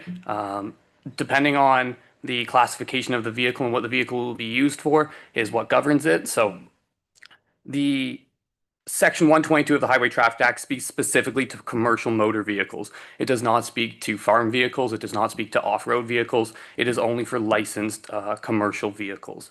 As per that, there is a 5-ton per axle weight restriction. The township last year did approve a council report where we have delegated authority now to alter the start and end date based off the MTO's reduced load period calculator. So that's based off of the cumulative thawing index, which takes account frost depth, permafrost, temperature, moisture content as well, to ensure that our roads during their most vulnerable time are not negatively impacted from heavy loads. Therefore, we can take a report back and refer back to staff here, and we can provide further comments so that we can have a more fulsome discussion. Thank you. I'll follow on from Councillor Fisher and then Councillor Garwood. Yeah, just first off, a comment. The Agriculture Board actually had a discussion with the MTO, and it was a little while ago, but I seem to remember the MTO saying it actually would be up to the discretion of the municipality. So that came out of that lengthy discussion with them. And also, too, I believe we have exemptions for some developers. I believe on Carson Road, it's come to light that we've given exceptions there. So, I guess my frame of mind is agriculture within the community. I'll give an example, Frank. I'll illustrate it. If a truck with fertilizer goes to a farm occasionally, it's doing minimal damage to the road. Really, it's negligible. Constant trucks, gravel trucks, they do a lot more damage, and we give them an exemption. So, I know what the agricultural community is looking for is just to have more leeway when it comes to their business. So. Okay, and if I can just add to that, as part of the report back, if we can list the various exemptions, because I know we do Hydro one, we have Richie's, we have different individual exemptions, and if that can be part of the report back for council just for information. Councillor Garwood and then Deputy Cabral. Thank you, Mayor Coughlin, and I completely agree with Councillor Fisher. I'm glad this is the direction, at least, that's being provided so far. And I wanted to thank the Agriculture Advisory Committee for providing this memo to council and continuing to have that conversation. It's so important. As we know, agriculture is the largest industry in our municipality, and it significantly affects each of our wards. Sorry, I'm getting over a cold here. So just a couple things in mind as well. And there's so many questions out there around half loads, again, to what the mayor mentioned, but also what restrictions are in place today. What authority does the municipality have to remove restrictions for specific industry? Speaking to the exemptions that we currently have in place, what some of the other municipalities in the area have done in regards to road testing on some of that capital infrastructure to be able to determine whether or not roads can handle X, Y, and Z. I think this is all important information that we gather and provide back to our Agricultural Advisory Committee and this council. And also maybe if can be included in the direction potentially is also when this report does become available, that it is a staff member, whether it's Manager Eberhard or someone else from the Public Works team, does attend that Agriculture Advisory Committee meeting and does overview that report with that committee. Again, I think that's so important, and their opinion and feedback. It's why we have the committee, so we should listen to them. Deputy Cabral? Thank you, Mayor Coughlin, and I appreciate that. Now, I did speak with our director, and I think it's important for members of council to understand that special permits that are issued by the township, that's in the HTA. It doesn't just automatically happen. And the Ministry of Transportation can also issue that same permit if it's a truck that's traveling multi-jurisdictional. When you're talking about the gravel trucks, they don't fit the exemption because they're gravel trucks. But when you're talking about the truck full of fertilizer, they're exempt up to 7,500 kilograms per axle, whereas everybody else is limited to the 5,000. So I would really encourage our staff to read the exemptions with respect to weight restrictions, and in particular, the regulation, I think it's 160 in the HCA that speaks specifically to farm vehicles. And I mean, that would be very, very helpful because that'll at least arm our farmers with their rights when they get stopped, and whoever it is who's talking to them is not familiar with that legislation, because the provincial government did give some thought to this because there's farmers all across Ontario. And, you know, to give every single farmer a special permit to operate for heavy loads, it seems awfully cumbersome for every municipality to have to do that. So I would really encourage staff to investigate those exemptions that already exist for farmers and be have an opportunity to provide that education to them, even when the MTO fella is there, because a lot of the MTO fellows, they concern themselves with commercial vehicles 99% of the time. So I just think it's important that staff have that information available and get a good handle on it. Okay, and before we do go to vote, I'm sorry, Director Harvey? Yeah, just through you, Mayor Clogan, further to the Deputy Mayor's comments, in consultation with some MTO and some former colleagues, it should be pointed out that a number of, I think it's a bit of a situation where a little education is needed. I would say a good 90% of the agricultural vehicles are exempt. And that's what's come about. If you look at the legislation, and Dan did a staff report last year, it outlines a number of the exemptions that are in there that we did. Vehicles transporting live poultry, transportation of livestock feed. I can go on, vehicles using for transportation of milk.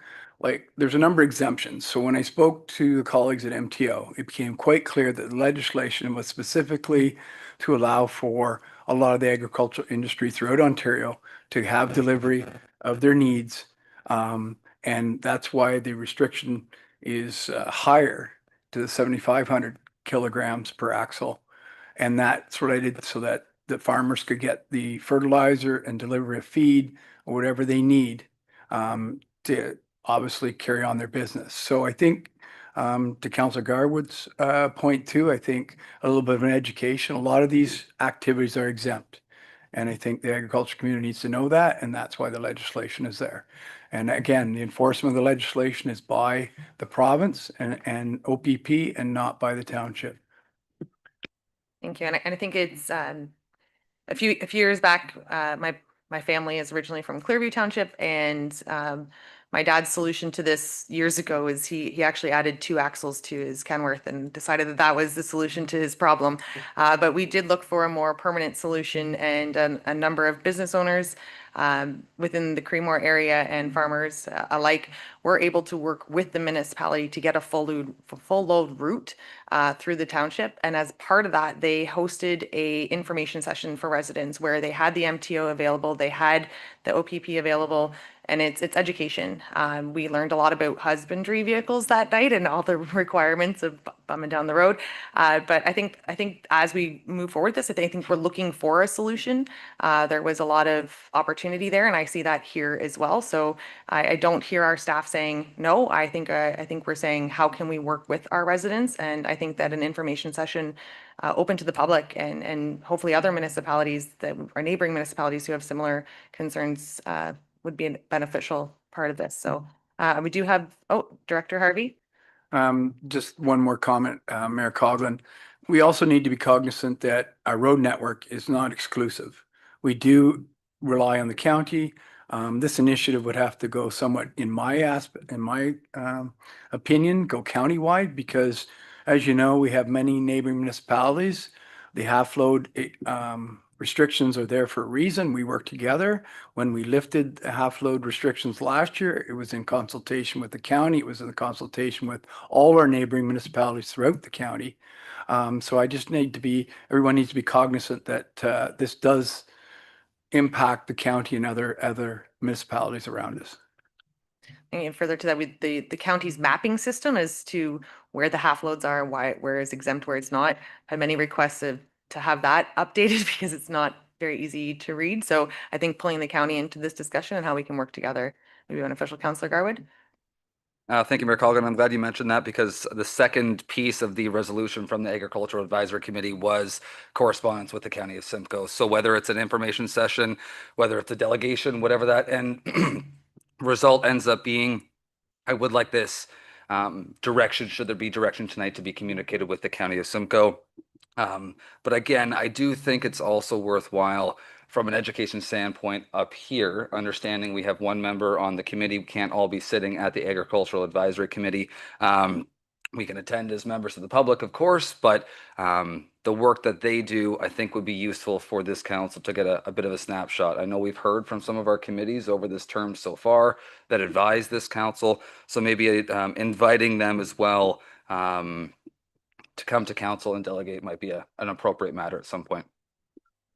Councillor Fisher. Yeah, just two quick points. One, just to, agreeing. I think we should definitely discuss this with the county. I think that it's not just spring water, right? It's much bigger. But to Councillor Garwood's point, absolutely. I think agribusiness and how it's evolved. You know, as one person said to me, it's not the family farm anymore, right? It's so you're not having multiple trucks go to multiple farms down a concession road. You know, frankly, that could be two farms, right? Maybe one farm, right? So the usage on the road is very different. The business is very different. And yes, I actually think it would be very smart for an education for council and the public as well. So I do concur. So I did have the original motion moved and seconded. However, we do have an amendment that is reading the motion now before council be referred back to staff to work with the Agricultural Advisory Committee and County of Simcoe on half load restrictions for farming needs and current exemptions and report back to council. I need a mover and seconder for that, please. I have Deputy Cabral and Councillor Moore. All those in favor? That has carried, and we are now back to the main motion as amended, and that was moved by Councillor Fisher and seconded by Councillor Garwood. Anything further, council? All those in favor? And that has carried. We now move on to our second memo. This is for the farm garbage collection. I will have this again moved by Councillor Fisher, seconded by Councillor Moore. The Agricultural Advisory Committee's resolution regarding farm garbage collection be received for information. Any comments or questions on this? Maybe I'll just make a quick comment. I do believe that this came forward, and I believe the incident that we have speaking to has been fully resolved. So I don't know if we can just follow up to make sure that that's what this was specifically to, and if there's anything further, we can have another conversation. Council, all those in favor? And that has carried. A mover and seconder for the Cultural and Heritage Advisory Committee regarding the road naming policy. I have Councillors Garwood and Alexander that the Culture and Heritage Advisory Committee resolution regarding the road naming policy be received for information. Councillor Garwood and then Councillor Moore. Thank you, Mayor Coughlin. And this was a memo that did come from the Cultural and Heritage Advisory Committee. I do have the pleasure of sitting on that committee, and we actually have our chair here this evening in the audience.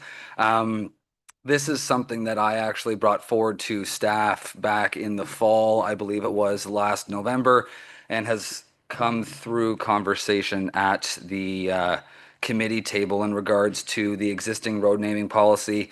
As we know today, in section B of the road naming policy, it does indicate the names of local servicemen who made the ultimate sacrifice to be included in that policy. So that's already in existence. I think the desire from the committee was that it is highlighted and brought to the forefront during these conversations, understanding that when these developments come forward, often they have names associated and attached with them, but from a staff perspective, mainly as an internal mechanism to when they are having those conversations around site plan and whatnot, that this is something that is brought to the forefront.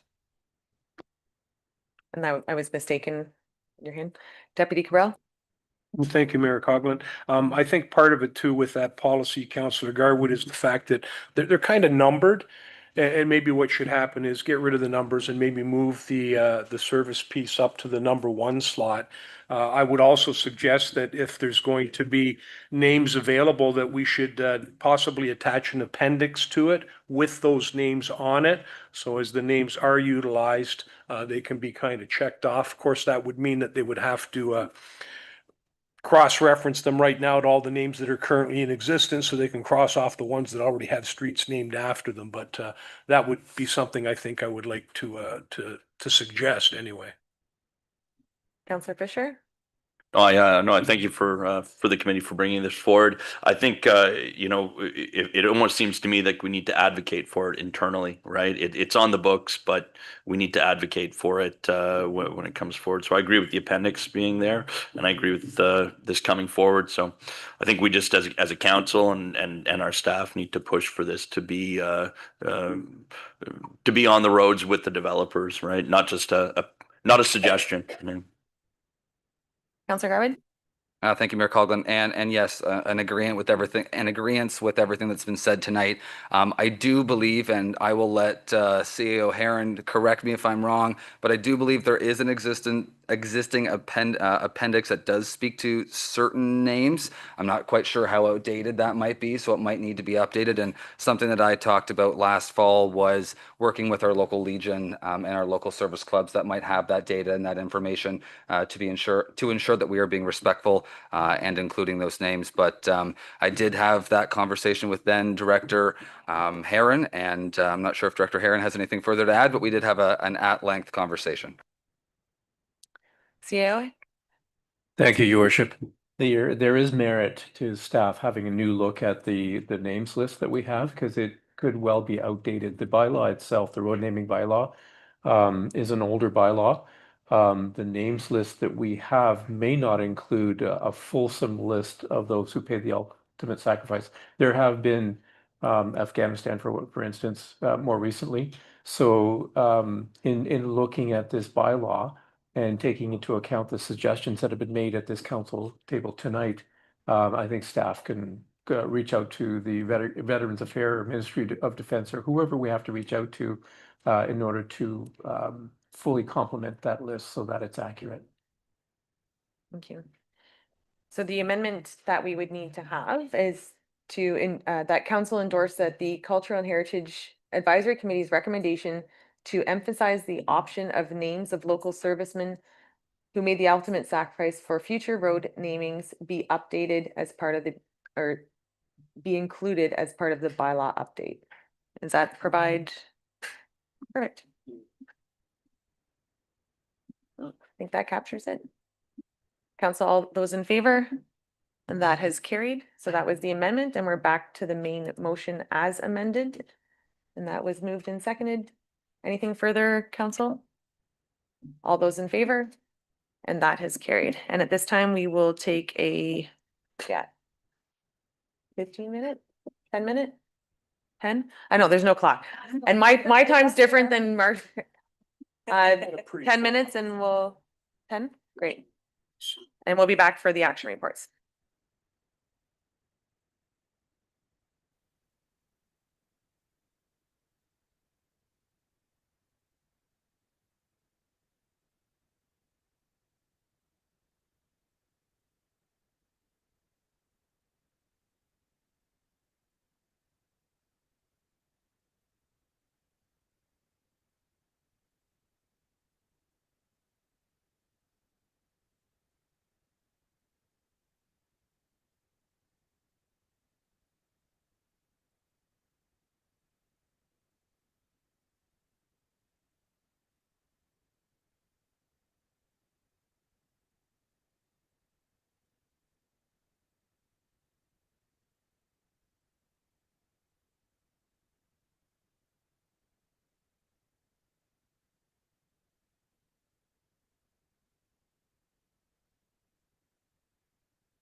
Yes. Nothing else I need here. I just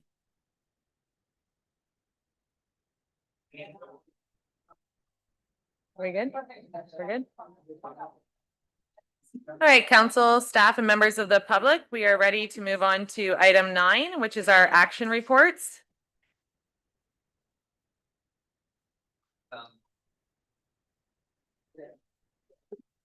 And may I have a mover and seconder for our action reports, please? Councillor Thompson, Councillor Garwood, that action reports items 9.2 through 9.12 be received and that the recommendations contained therein be approved as presented. We have 9.2, our international grant competition policy. 9.3 is ZB 2025-002, which is 2229 North Four Lake Road. 9.4 is SU 2022-001 and ZB 2022-001. 9.5 is our tax adjustment and supplementary taxes. 9.6 is the Hydro One Ice Storm 2025 Recovery Grant. 9.7 is the award of Project 2025-18 PW Mill Street Reconstruction.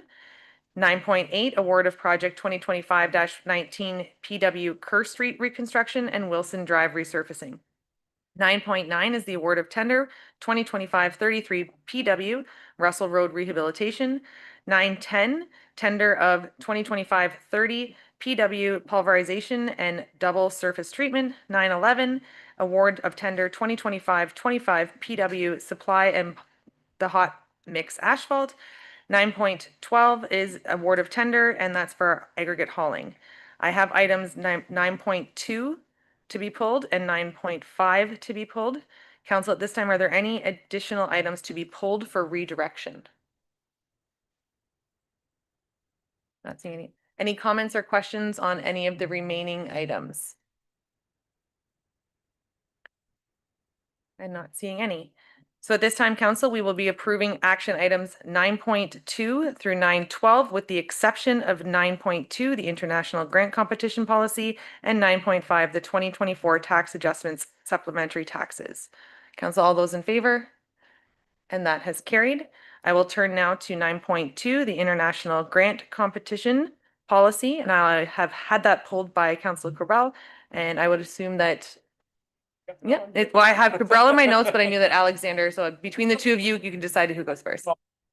Thank you, Mayor Coughlin, but I did have conversation with Councillor Alexander about it. So it was just in reference to a particular word that was in the policy, and it was more or less specific to athletics. And the conversation that I had and the point that I brought up is there are international competitions that are academic in nature as well, robotics, science fair, those types of things. So I just didn't want to exclude a segment of our youth from being able to compete internationally and take advantage of the grant. So that's the only thing I would like to see removed would be the word athletics, so that it's a little bit more open to other types and forms of academic competition as well. Thank you.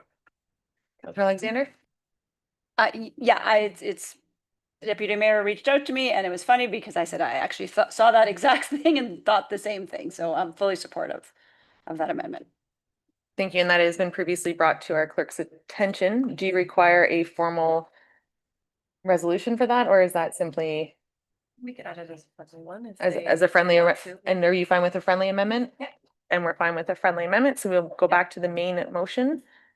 So I have this moved by Deputy Cabral and seconded by Councillor Alexander, that the report from the Legislative Records Coordinator regarding the International Competition Grant Policy dated April 16th, 2025 be received, and that council hereby approves the International Grant Competition Program Policy as amended with athletics struck out. All those in favor? And that has carried. We will move now on to 9.5, which is our tax adjustments and supplementary, and I don't have who pulled that. Councillor Thompson, and a seconder, please. Councillor Moore. Councillor Thompson? Thank you, Mayor Coughlin. I just wanted to draw attention to this. If you recall, we had a very lively discussion during our budget period, our budget deliberations about supplementary income.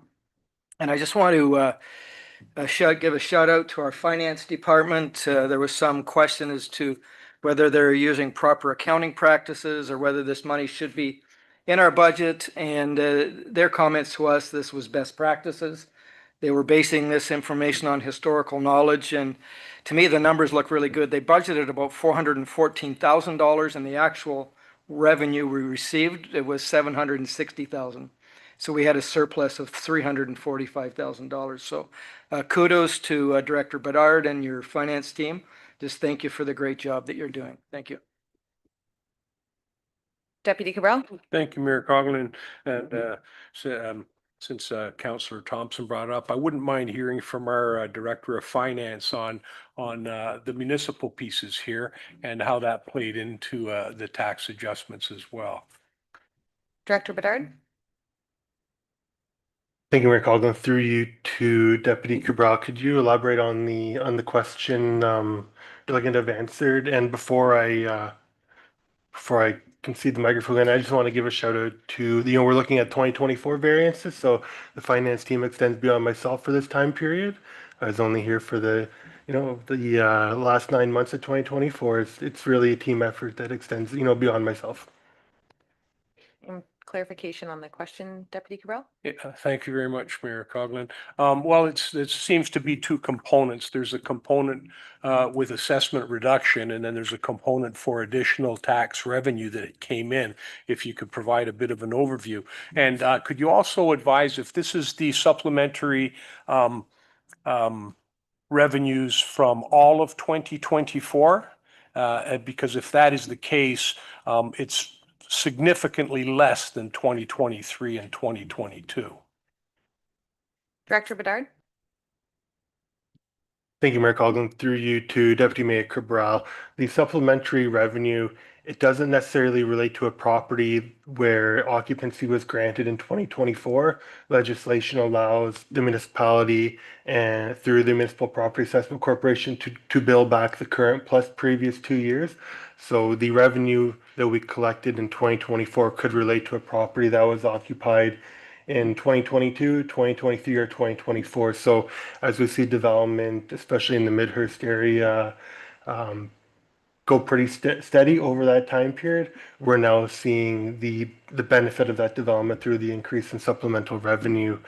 When we look at the tax reductions, so this relates to any instance where the assessment on a property was reduced. In 2024, there were very limited instances. The main one before council is where a property was either demolished or ceases to be liable as the rate it was taxed, or it became exempt from taxation. Basically, the use of the property changed, and so should the taxes that property experience. They should change in relation. What I will comment on is because we're in this reassessment pause, we'll say right now, where reassessment has been delayed several years now. Many property owners have not been appealing their property's assessment as they usually would within the current 4-year assessment cycle. So historically, we are seeing a bit of a reduction compared to previous years write-off, just because our assessment base, I'll say, is more stable than it has been previously. We would expect some of this to pick up when reassessment occurs and new properties, and properties receive a new valuation, and property owners again have that opportunity to challenge it. But for the time being, as long as the current value assessment stays frozen, expecting write-offs to remain relatively stable at this low level. Thank you. Council, anything further on this? Not seeing any. We have this moved and seconded. Council, all those in favor? And that has carried. We will now move on to item 10, which is our information reports. And mover and seconder, please. Deputy Cabral and Councillor Alexander, that the report items listed herein be received for information. And we have a notice of motion requesting an audit review of a contract awards exceeding $75,001. And at this time, I will turn to Deputy Cabral for comment. Thank you, Mayor Coughlin. And first, I'd like to thank Director of Finance and his team for conducting the audit. And also that there was some comments there with a few areas that could stand a bit of improvement with respect to the process itself and what is presented before council so that it's a little bit more standardized. I did note in the report itself that it referenced the resolutions that came before council. And I just wanted to know because the procurement bylaw does say any contract in excess of $75,001, whether there were in fact any other contracts that were awarded in that time frame that fell outside these parameters and did not find their way before council. And if so, if there might be any further information coming with respect to that, if this was to go back to staff for a further look at that, because when I'm reading it, it speaks to the awards of $75,000 and more that had resolutions, and they're all very nice. They go through everything, and as I said, there were some areas there that staff had commented on that could stand for a bit of improvement. And I did have a meeting with Director Bedard prior to this. We had a rather frank discussion, to be quite honest. And that would be my question is whether or not there were any other expenditures in excess of $75,000 awarded to anyone that did not come before council. Director Bedard? Thank you, Mayor Coughlin. Through you to Deputy Mayor Cabral. On page 4 of my report, there's 2 instances I mentioned that the procurement review that I conducted did not include. The one instance was the review of total spending by vendor to determine compliance to the procurement bylaw. In essence, did we exceed the $75,000 threshold with one vendor but multiple contracts? So we'll say that could be considered layering. There's different terms. And then the other instance was contract awards not subject to government procurement. And in my mind, that relates to awards where we were not using township funds to procure an asset that the township would own. If council was to provide direction to look into those 2 instances that the procurement review did not cover, those may result in additional contract awards for council's consideration.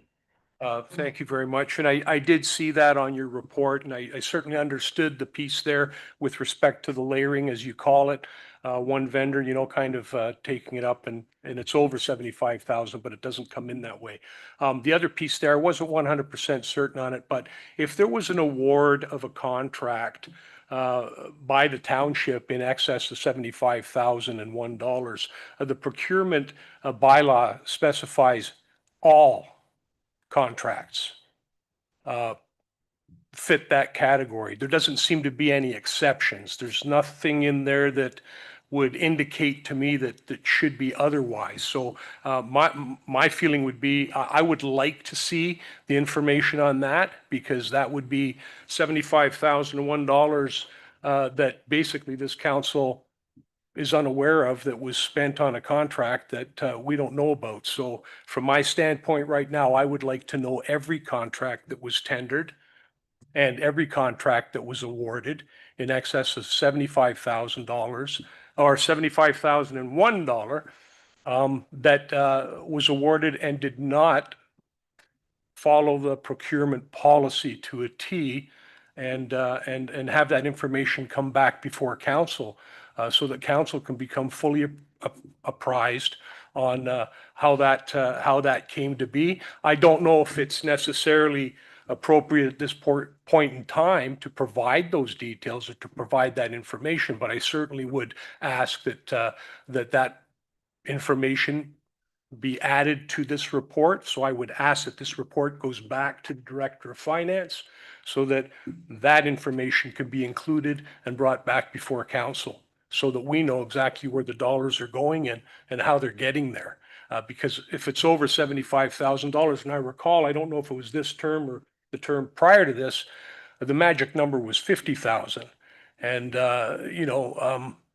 staff wanted to up it a little bit more than where it's at now, and this council kind of drew the line.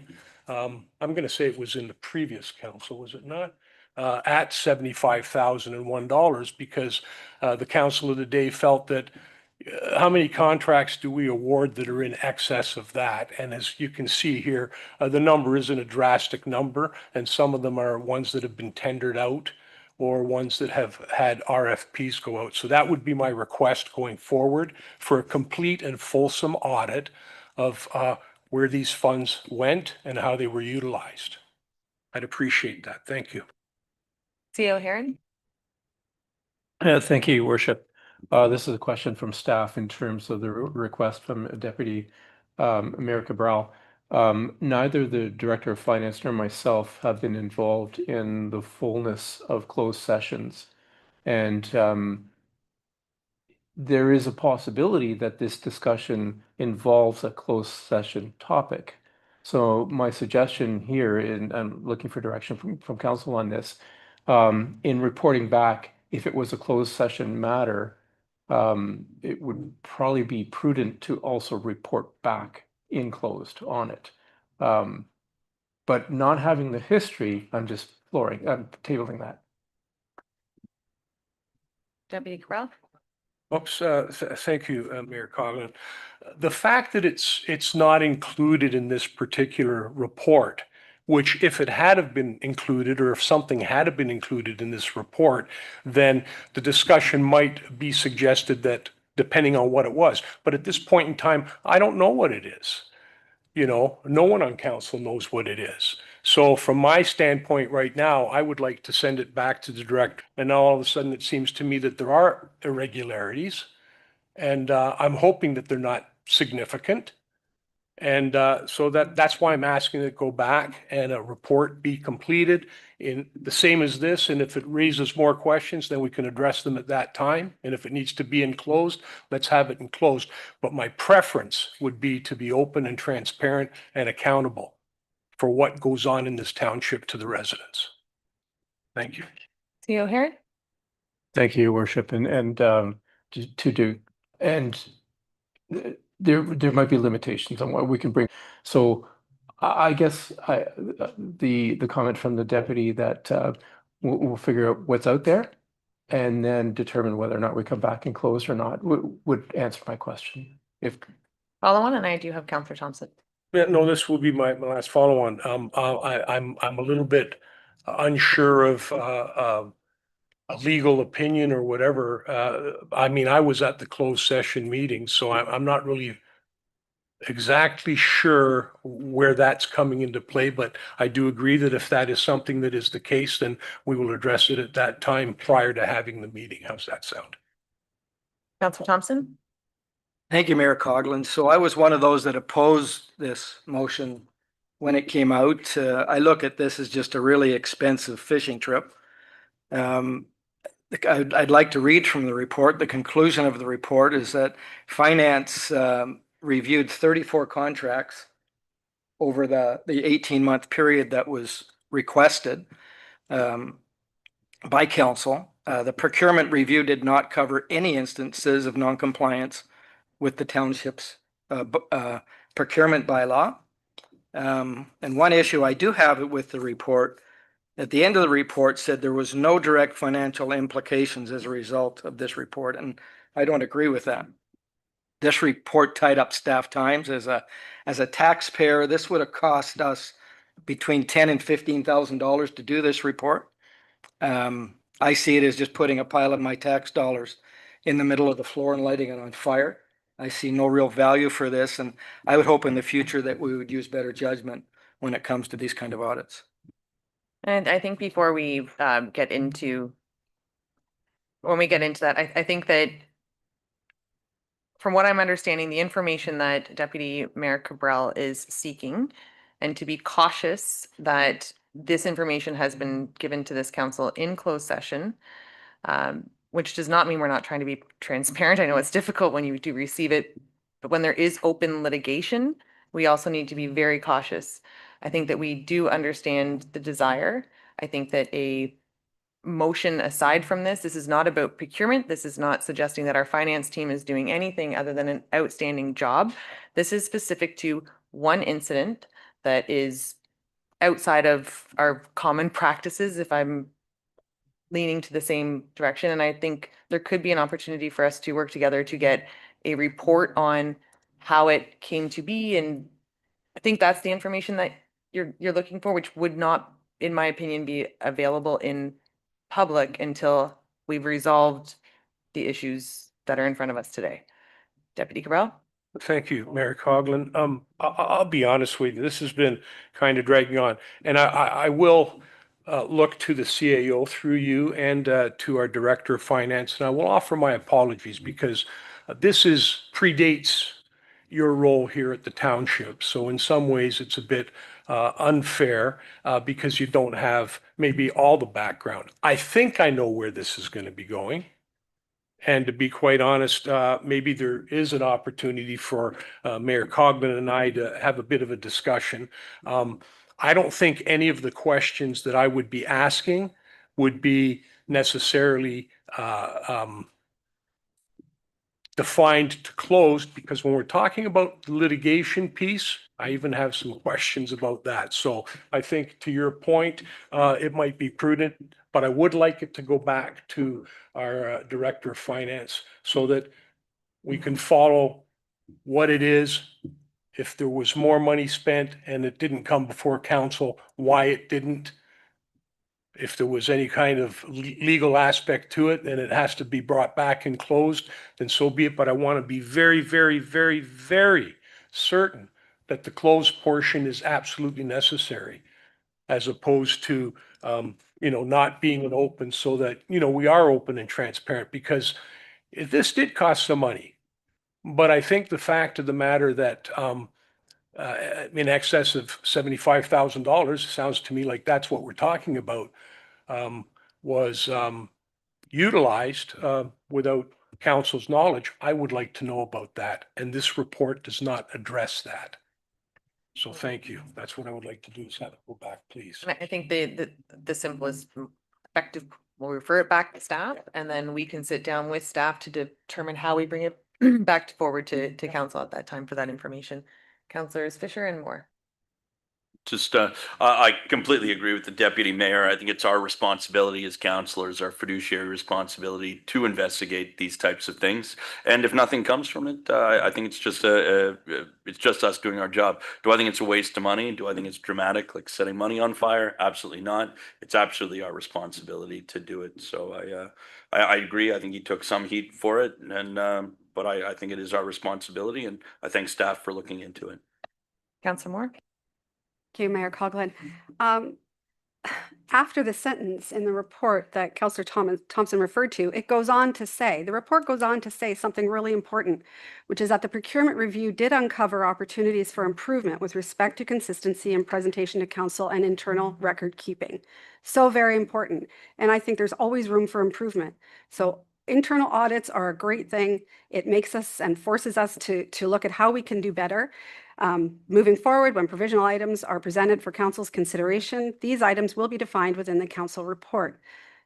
It goes on to say the implication of including all pricing details in RFP awards is that ambiguity is created in the purchasing process, whereby the lowest bid is not always the successful bid, etc. So I think it was an absolutely worthwhile exercise. And I appreciate the time and energy that staff put into it. I really do. And I think that there's always room, like I say, for improvement. Thank you. And Councilor Garwood has not had an opportunity. Councilor Garwood. Thank you, Mayor Coughlin. 7 members of council are up here right now dancing around a topic because we're not sure what we can say and what we can't say. So I think this is the awkward position. Unfortunately, I struggle with saying we don't know what it is, and that's been some of the quotes that folks have used. But we do know what it is. We are speaking about a matter that we have met on in closed multiple times, that it is my preference to be able to dive into. It is my preference to talk about the procurement bylaw and the matter that the deputy mayor is discussing, but I'm not sure what we can discuss today. So this is my concern with this conversation. I have no problem with getting the information and having the conversation, not here. And I think that between staff and our clerk, we can navigate that on a move forward. Not seeing anything further. This has been moved and seconded. Council, all those, and this is for the referral. Actually, no, sorry. I need a mover and seconder for that. So Deputy Cabral, Counselor Moore. And this is for the referral. All those in favor? Recorded vote, please. And we have a recorded vote.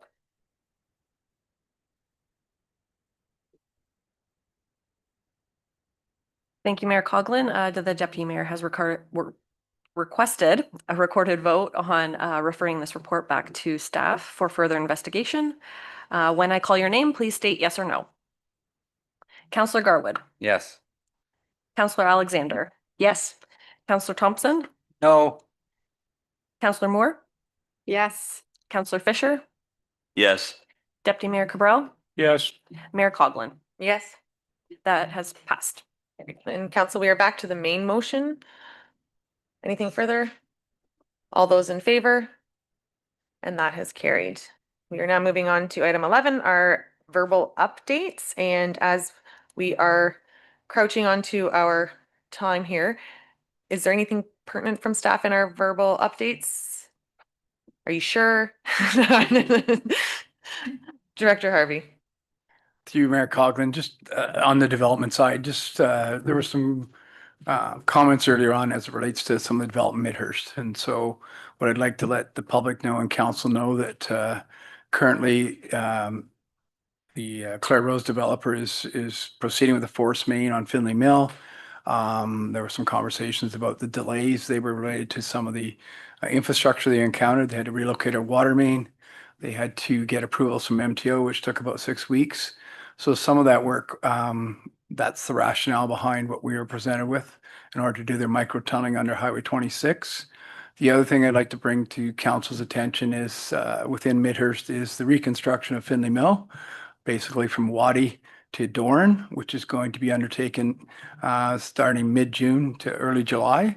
And it will be done by a block by block basis. And once we get a firm commitment as to schedule, I'll forward that and present that to council. But I just thought those couple updates would keep people informed on what's going on within those developments. Thank you.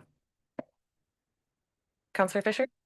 Just a quick comment. I know I've talked with Director Harvey about it. I just really want to ensure that the schedules that have been given to us are adhered to. I speak for the people in Midhurst. When we're given a schedule, I often communicate it, and sometimes it's forces. I know there were issues with the drilling company, but I think when it comes to the construction of Finley Mill, it really needs to be done in a timely fashion, and I think we really need to be very strict as a municipality with them. I know you and I talked about this, but there's a bit of construction fatigue, right, inside of Midhurst from this. And I know there was some, do we hold off on the road or do we push ahead with it? But certainly something that we need to see done in a timely, systematic fashion with no delays, no debates, no Facebook rants, right? So, so. Not seeing anything. We'll move on to our county update. We'll then move on to municipal updates. Counselor Thompson? Just like to thank Director Harvey for his report on the cleanup today, and thank him and his staff for doing such a great job in collaboration with the county. There's 2 dates that we should be aware of. Saturday, May 10th, the Gill Road dump site is closing, I understand. So that's the last, 4:30 is the last time you can take your brush to that dump. And May 19th is the last day the county's coming to pick up. So have your brush by the curb by May 19th. Would also like to thank Councillor Alexander and the chair of our library board, Adrian Graham, for joining me at the Battle of the Books. Springwater Library hosted that this last Tuesday. And for those that don't know, that's promoting literacy amongst our grade school children, and many of our public schools participate in it. Wyevale Central won it for the 3rd year in a row. They're becoming a dynasty. And congratulations to them, and congratulations to our library again for doing such a terrific job in our community. Counselor Alexander? Thank you, Mayor Coughlin. Just to build off Counselor Thompson, thank you for having me at the event. It was an amazing event to watch the kids sit in these groups and answer multiple questions. I know we came in at the end, but just the knowledge that they had from the books they read, it was truly, it's a remarkable program the library puts on. Yeah, obviously, congratulations to Hillsdale. I'm going to put a bit of plug out here because the only thing that was disappointing, and this is at no fault of the library, but what I would love to see from Springwater, and understanding Springwater kids do go to some of these other schools like Wyfel, but from Springwater, we had Minising and Hillsdale represented. I would love to see Huronia Centennial, Our Lady of Lourdes, and Forest Hill to come to the table and work with the library. It is an amazing program for these kids. And so I would love to see the 3 other schools in this township be a part of that. And again, thank you, Councillor Thompson. Amazing event by the library. I'm Councillor Garwood and then Councillor Fisher. Thank you, Mayor Coughlin. Just 2 items I wanted to mention. The first one is a reminder to residents in regards to the upcoming town hall. Unfortunately, I know that's been moved a couple times due to the significant weather events our community has experienced. So that is again 1 week from today, May 14th, here at the Administration Center from 7 to 9 p.m. Opportunity to meet with staff, meet with council, and have discussions. A second item that I wanted to mention, and I wanted to give a big shout out to the Anvil Maple Syrup Festival and to many members of council for participating in that on the 26th. Again, the weather was just as expected, which was cold and rainy, which is right on brand for a festival in Elmvale, it seems like. But at the end of the day, it was an incredible turnout. The Pancake House sold out before the end of the day. The Lioness ladies upstairs sold out before the end of the day, and it was full. So we've received significant positive feedback from the community, local businesses, residents, visitors. And I'd also like to send out a significant thank you to township staff as well, specifically Parks and Facilities, and the Public Works team as well for supporting the festival organizers and ensuring that this event can continue to happen on our municipal roads within the community. So thank you. Councillor Fisher. Speak quick there, guys. We've, I think Midhurst and all of Springwater's become used to us having our soapbox derby in the beginning of the of summer. We've decided to move that to, I'm looking, September 6th. Thank you, Hale. And decided to move it to September 6th. It actually centers a lot around the reconstruction of Finley Mill and the construction there. It is a safety and traffic issue. Thank you to staff for working with us, but we really did decide that it would just be better to do it when it's all done. Plus, I think that families will have a chance to work on their cars over the summer. So I'd really like it if other councillors encourage people within their area to maybe build a car within the family and race it. So, I think it's a nice time of year. So maybe Councillor Garwood could make one and race it. I'm going to reach out over there. So, and we can race the Fishers and, so hope to see you guys in September. Not seeing anything further at this time, we can move on to 12.1, which is our notices of motion. And at this time, we have a notice presented by Councillor Thompson and a seconder, please. Councillor Moore. I'll turn to Councillor Thompson. The council hereby approve a donation in the amount of $4,000 to the Anton Mills Community Recreation Association to purchase banners and signs to commemorate the 150th anniversary of Anton Mills, to be funded from the discretionary funds for Ward 3, and that Anton Mills Community Recreation Association acknowledges and follows all applicable township policies and required approvals and permits from Hydro One and the County of Simcoe and the township. So this motion speaks to banners very similar that have been done in the community of Elmvale, banners that are planned for the community of Midhurst, and it also includes the brackets and the installation of these, and hopefully we can have these done in time for our 150th anniversary to promote that this coming fall. Councillor Fisher. No, I fully support this. I think that they look great in Elmvale. I'm hoping to have them up in Midhurst, sometime in this decade. So joking, but hoping to have them up soon. And I'm glad, Councillor Thompson, you're using discretionary fund. I know you were apprehensive at first about it. So, Not seeing anything further. This has been moved and seconded. Council, all those in favor? And that has carried. We move on now to item 12.2, and this is a notice motion from Councillor Moore, and this is for the Wendat Datawin lookout. And a seconder for this, please. Councillor Fisher, and I'll turn back to Councillor Moore. Thank you. I just need to ask some indulgence. My email is not forwarding from my phone, so I'm going to have to read off my phone for this. So larger context, we are extremely fortunate to have this volunteer group establishing this new tourism destination in our municipality. I think it's important we as council understand and appreciate how much external support has gone into making this site a reality. The volunteer project started as a partnership between the Friends of Wye-Marsh, the County of Simcoe, and the 3 First Nations communities in our region. The site has had First Nation and County of Simcoe administrative and financial support for over 20 years. Each Indigenous community has contributed over $25,000. Various service clubs, such as 3 Rotary clubs, have donated in excess of $50,000. Many individuals and local businesses like Berry Hill Farms have donated over $100,000, and Bradford Greenhouses have donated over 900 plants, shrubs, and trees to the site. All this investment with 25 years of many, many volunteer efforts have gone into a site that happens to be right here in Springwater Township. Although this is a site created for the national and global interests, we are so fortunate it's here and also promotes Springwater Township. Not to overstate the importance and how rare this is, but it's like getting a Niagara Falls or a Black Creek Pioneer Village or some very large tourism attraction added to our community. The site has the capacity to see tens of thousands of visitors of tourist visits each year. The Friends of the Wye-Marsh board have plans for expansions and hope to see the site reach global attention. If the township set out to create this type of tourism attraction on our own, it would cost taxpayers a ton or millions, annual operating costs, and many years of staff time.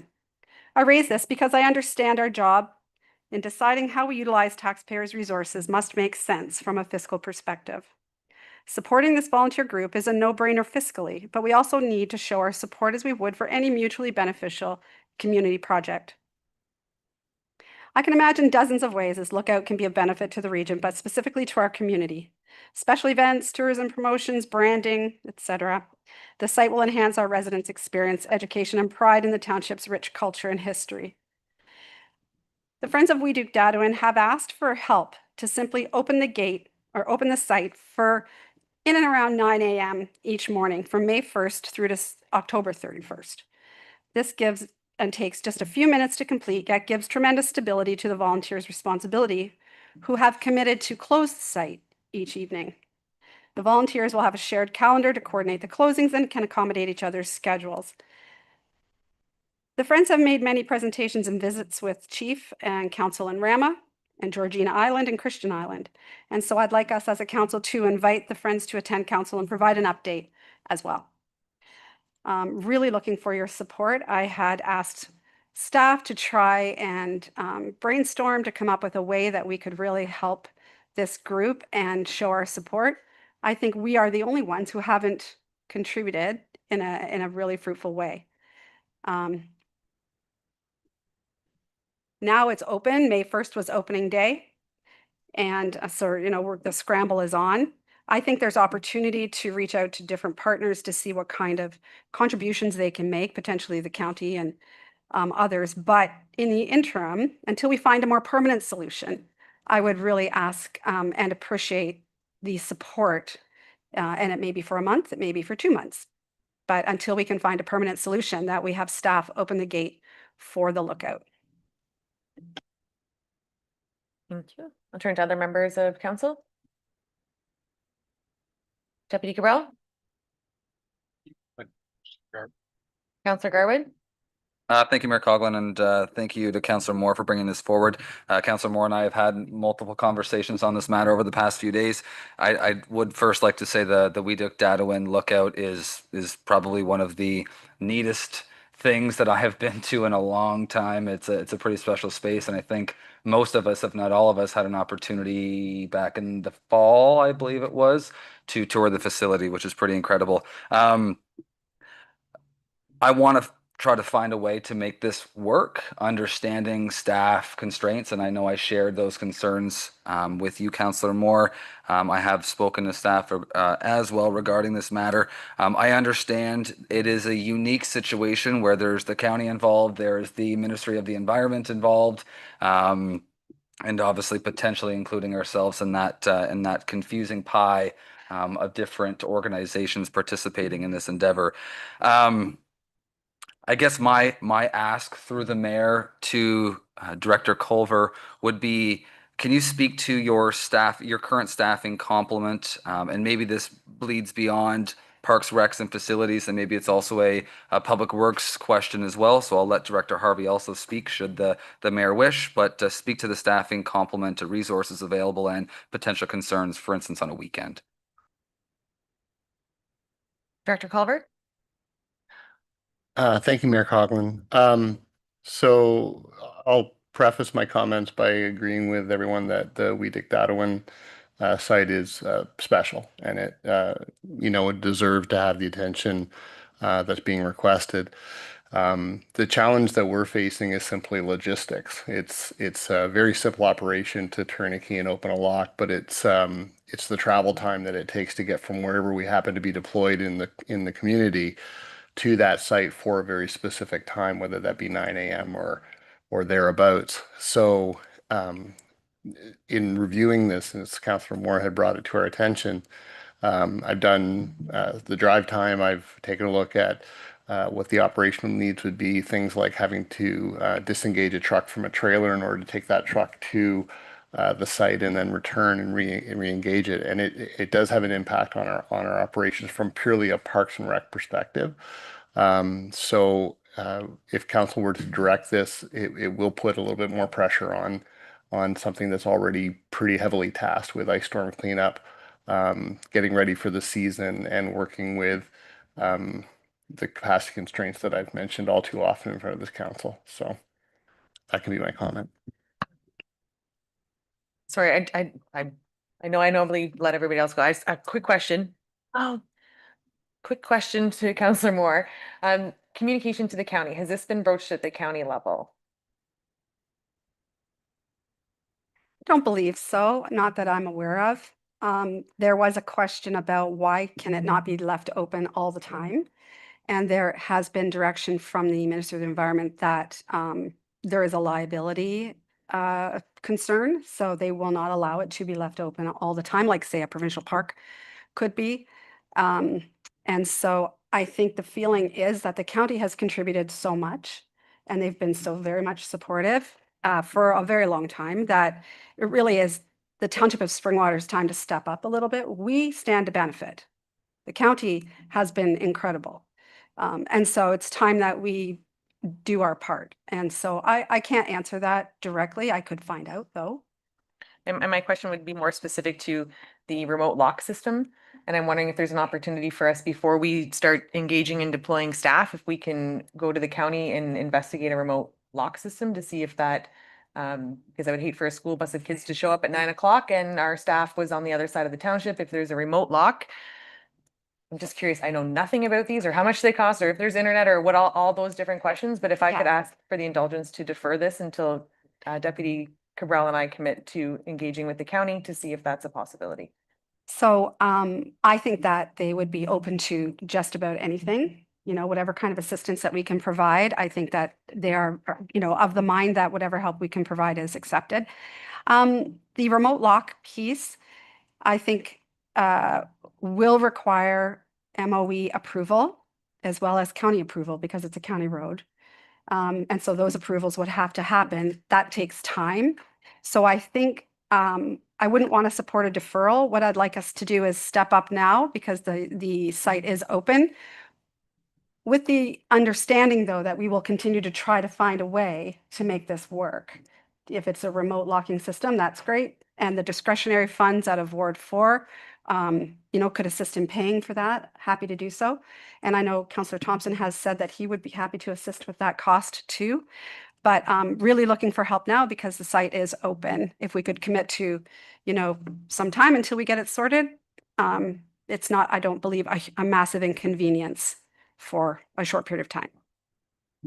Counselor, I'm going to go to Deputy Cabral because I've jumped over and Deputy Cabral. No problem. We talked about the remote lock. I shared that with Councillor Moore as a suggestion and also at the agenda review. And certainly going to the county makes a lot of sense. But I know that we just implemented that type of a system. The only thing missing would be some type of a solar panel to make it happen. I'm kind of thinking maybe we could do both, approach the county, but also maybe have our staff look into it real quick to see whether there's opportunity there and what the cost might be.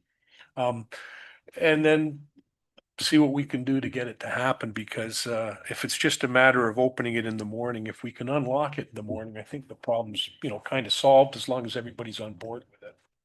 And would save our staff going back and forth, because I think it won't take long for soft dollars to, surpass whatever a remote locking system might cost.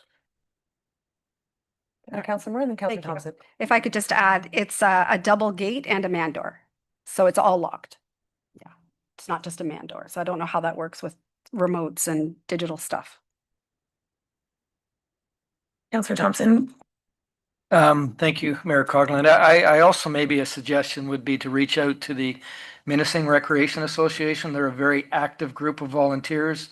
There might be somebody in that group and they're very close to the site, that would be willing to go out every morning and offer that service to us. So I'd be happy to do that. Yeah. I was also going to say there's 7 of us and 7 days in a week. So Councillor Garwood. Thank you, Mayor Coughlin. And I've already recommended this to Councillor Moore in previous conversations, but also understanding that from maybe a further long-term approach, understanding that this is what I'm going to recommend here is absolutely not going to solve the problem today or tomorrow. But AMO delegations did just open up. This is the Ministry of the Environment matter adjacent.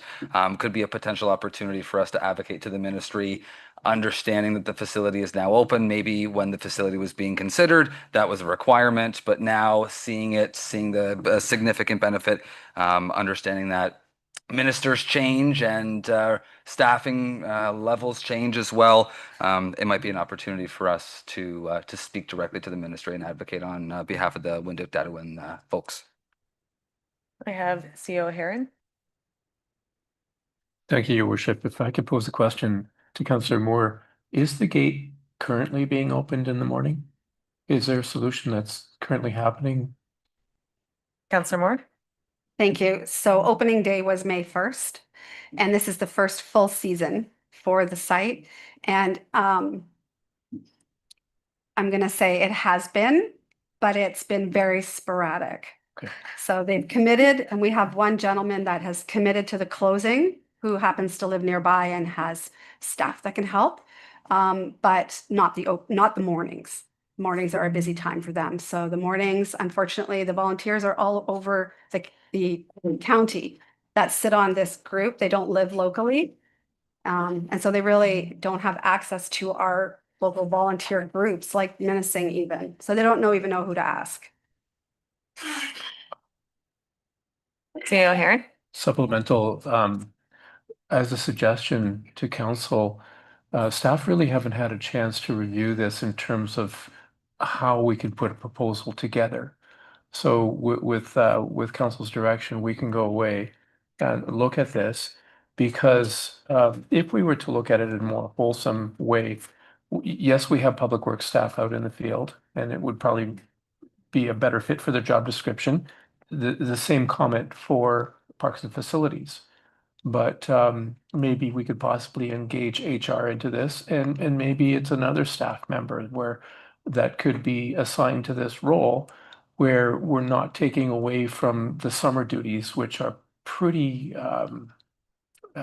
like those 2 departments, Parks and Rec and Public Works. This is where they do most of their works, saving except when there's winter storms, and then my statement's not true. But maybe we can take a bigger look at this. A more wholesome look. Councillor Fisher. Can we not just maybe take it on for a month, 6 weeks, maybe 2 months? Just commit a staff member to it. Bit of an inconvenience, but in the interim, we take a look at that locking mechanism. So we do commit to it, we move ahead with it, and then surely we can have somebody go up there. It's not the end of the earth, right? Just for the next few months, and then while we research it, is that a possibility? I have CO Heron, and then you do have other directors wishing. In all simplicity, if it's council's will, staff will find a way. Councillor Alexander? Thank you, Mayor Coughlin. So just listening to, the conversation at the table, I do think this is, as you said, it was an amazing experience to be there. I think we're lucky to have it in our township. I'm not at all disregarding the staff time. I do understand that, and it's going to require scheduling and all that. But to Councillor Moore's point, or Councillor, like if we can help in the interim, try and find a longer term solution. This is something in my mind we do all the time, and we consistently ask staff to step up. They come and help with our CRA events, maple syrup, but like festivals across, all outside of their job description. Maybe not all of them, but some of them. And we do consistently ask, and to me, this kind of falls in that same thing. This is for the betterment of the township. It's a great opportunity. So if we're saying no to an interim help in this, then in my mind, are we reviewing everything? Like, are we taking a step back and all of the extras we ask for our CRAs, for the festivals? That depends. Like, to me, if we're already doing it, so this is one more thing, and I know we're piling on. However, if we're going to say no to this, then we should really look at everything we do, in my mind, and where we ask for staff's time where it really doesn't fall within their job description. So that's just kind of my thought process on this. I see Director Culver and Councillor Garwood. Thank you, Mayor Coughlin. Through you, I'll commit to doing it. For the next 2 months, I'll take on opening the gate at 9 a.m. in the morning, because truthfully, rearranging staff who are in the throes of summer planning, summer prep, and the work that they're doing, it doesn't work. And I spent this week trying to figure it out. But to support the initiative, I'll take it on for the next 2 months. And in the meantime, I hope that we can find an alternative for that. And I just want to be mindful that, and why thank you. This facility is open 7 days a week. And I have grave concern with you driving here from your home on a Saturday and Sunday morning. I think the offer, and I thank you for it. I can work with you and we can figure it out, but I can appreciate that. I just am being very mindful of that. That is a large undertaking. Councillor Garwood. Thank you, Mayor Coughlin. And yes, that's a very kind offer. While I can respect that staff, and I agree with Councillor Alexander, they do take on more and more. Those extras aren't every day. And I think that's my only concern here, right? And I've committed to saying I want to find a way to make this work, because it is incredible, absolutely. My concern is a Saturday and Sunday primarily. I don't pretend to know what staffing levels are like every single day, but I would make the assumption they are significantly reduced on the weekend. Understanding that we do not have an endless supply of resources in this municipality. So I'm hearing a variety of things around the table. It seems like there's definitely desire to come up with some sort of a positive solution that works best here, whether it be a temporary commitment, as some have mentioned, while also having conversations, I believe, as the deputy mentioned, with the County of Simcoe, and looking at having our staff maybe even report back in a timely manner. Maybe it's by the next council meeting. I don't know if that's possible, but to provide that information so we can get information back to the Windhoek-Dadawin friends, and also not put the burden potentially long-term on a director. I'm Councillor Fisher and Councillor. No, I just really would like to say thank you to Director Culver. I think it's a great facility. I think it's great for Springwater. I really thank you for stepping up. I think to the mayor's point, it is a 7-day a week thing. So certainly there should be some sort of schedule. You can't be doing it 7 days a week, but I really do appreciate that. But one thing I think, coming forward in a timely fashion with a solution to end your burden, we need to be doing that, right? So, so if we're doing this for a month or 6 weeks, we should put a time limit on it. So yeah, 2 months even. Going to go to CAO Heron and the feasibility for returning to our next meeting of council with the remote lock. How can we turn that over? I do believe that we have them in the locations, but it would take a bit of week. But if we can just have this pilot project run for 2 weeks, come back with that, and I will commit with staff that we will come up with a volunteer schedule and offer council and staff the opportunity to participate in getting this open every morning. And hopefully that by the end of 2 weeks, in 2 weeks, we can have a report back on that. So that council and staff will come up with a volunteer schedule and the report back to the next meeting of council with the remote lock feasibility. Councillor Moore. Thank you. And that is so effective tomorrow. I don't even know how we do it tomorrow, but effective, I will put you in touch with the contact there. And certainly I can help too. So I appreciate the Monday to Friday. But I think on the weekends, we can find a way to step up and help too. Because we all live a lot closer than you do. So a timeline then is, so a report comes back, can we commit then? So we'll have to commit to like a month. And then in 2 weeks, we'll get the report back, and it gives some security to the friends also, and it gives some stability to that. And if it changes after 2 weeks, that's fine too. But can we say for a month? Effective immediately, we'll say, but I'll put you in touch with the contact. Deputy Cabral. Yeah, thank you. I mean, I might even drive down from the north end to do it, but my question would be, where's the key gonna be kept? We'll figure that out. Okay, or everybody gets one, I don't know. I could just see the key pass. It's under the mat.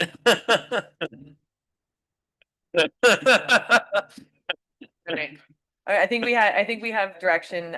So we do know that we're going to figure this out, and now before council is that it follows to add that council and staff be directed to come up with a volunteer schedule of council and staff and report back to the next regular meeting on a remote locking system at the site. And I think it was important to Councillor Moore that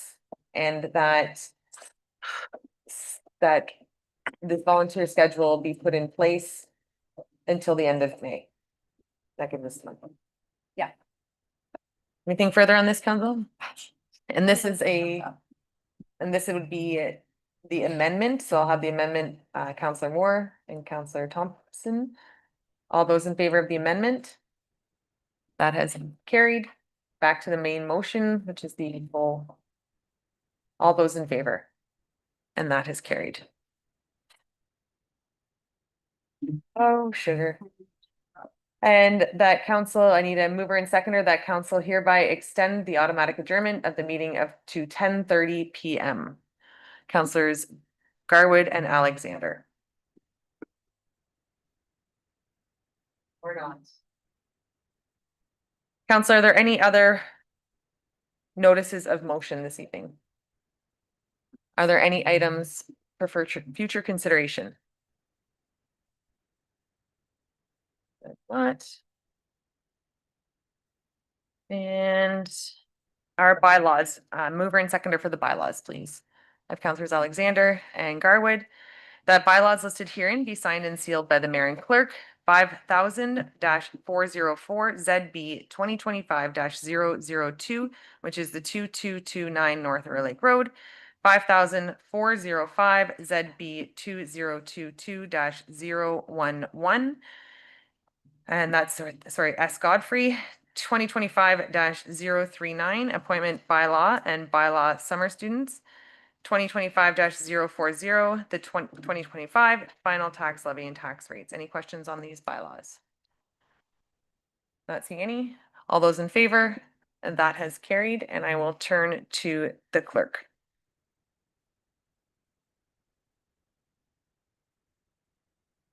Thank you, Mayor Coughlin. So we are now moving on to item 15.1 on the agenda. So just giving a really high level of what this is before council, since this is very, very, very new to us. So as we all know, on May 1st, the township received strong mayor powers from the minister. Under these powers, the mayor has proposed the bylaw that is attached to this evening's agenda for council to consider and vote on this evening. A bylaw under these powers is passed if more than 1/3 of the members of council vote in favor of the bylaw, which includes the mayor's vote. So for clarity, we have a seven-member council, so this bylaw requires 3 votes in favor to pass. If you have any other questions, I can try and answer them. Not seeing any comments or questions on the process, and I will read the bylaw. Mover and seconder, please. Moved by Councillor Thompson, seconded by Deputy Cabral, that the bylaw listed herein be signed and sealed by the mayor and clerk, and this is the 2025-042 City of Boundary discussions. Councillor, are there any comments or questions on the bylaw before us? Deputy Cabral? Sorry, Mayor Coughlin, are you calling for a vote right away? Once we've addressed any comments or questions on the bylaw, we will call for a vote. Yeah, no, I don't want to call for the vote, but I do want to try and explain my position before we move forward. I don't know if you got around to reading the text, but if you did, you'd understand what's going on. Hopefully you'll read it later and it might clear up a lot of the ambiguity.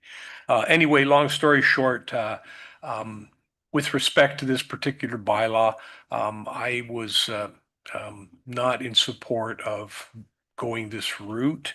And, council did move towards the provincial facilitator and phase 2 to address City of Barrie specifics and their needs and their capacities. And I'm still of the opinion that that's maybe the path that we should continue to follow. However, having said that, I understand at the same time, the desire and the motivation to kind of try and, get some traction going. Just my particular feeling is that I can't support this at this time. So I just wanted to let you know that that's the reason why I will be not supporting it. Thank you for that. And for clarity, this does not remove us from the facilitated process. They would be happening unilaterally. Councillor Moore? Thank you, Mayor Coughlin. So the education we received earlier talked about the use of strong mayor's powers and when to use them. So I want to understand clearly where this fits into the provincial priorities and why we need to do this, or why you need to do this now, taking into account all the things that are, also happening at the same time. Thank you. And as part of the bylaws, you do have to provide a justification for that. So I did outline those in the justification or opinion piece. Simply because this discussion has been happening for 2 years, round circle, and I have remained firm all the way along that we should be negotiating directly with the City of Barrie. So this is the opportunity for us to negotiate directly with the City of Barrie before we end up having a decision that we don't like. Councillor Moore? Thank you. So we have decided along the way, and I wrote down some dates because I thought we were sort of working towards that being the end goal, because I still don't clearly understand what the end goal is or what the end result will look like for Springwater. So, and this is just from our committee perspective. So, May 2024, Director CAO Heron provided a report to us titled "The Potential Future Options and Areas for Growth and Economic Viability." We established our Growth and Economic Viability Ad Hoc Committee, which outlined sort of 4 key items that we would be looking at. Then the decision was made, and this council unanimously directed staff to issue an RFP for the purpose of determining opportunities for the settlement areas and expansions and report back. That was awarded to WSP. Those findings will be delivered to this council May 29th. So we do have a date and time set for those findings. Also, this council just passed a resolution to expand our settlement areas out to the 400 corridor, which addresses the provincial priorities as laid out for transit and infrastructure, et cetera. And that information last council meeting was confirmed by planning. We're continuing to be cooperative. I think we're continuing down the facilitated with the facilitator, that path. We have a working group that has been working with the city or with the facilitator. I'm not sure where we've missed the boat, actually, because I feel like we're doing everything we're supposed to do. So I don't know why this is necessary. Thank you. This path has been discussed numerous times at this council table. And again, this will simply be bringing information back to council. This is not going and making a unilateral deal with the city of Barrie. This will be coming back to council, and it's been expressed numerous times that it becomes an open process. And in the bylaw, it states to come back to council in an open meeting. This is not moving around, or this is exactly the direction that we've been talked about. And this was going to be information coming back. This is Councillor Moore. Thank you. So I guess the wording threw me because it says that you will be negotiating with the city of Barrie. And I don't know what you're negotiating. And so I would hope that you would come back to council to let us know what we're negotiating. But at this phase and stage, the Hempson report that clearly outlined what the initial focus was, showed that Springwater was in very good shape.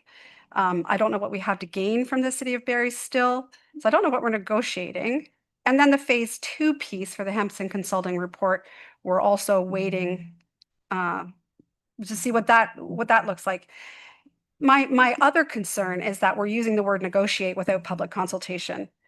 And again, the owners of Springwater are not the 7 people who sit here. The owners are the people who voted for us to make good decisions on their behalf. So we have not even let the public know all of the intricacies of this sort of position we find ourselves in. So those are my concerns.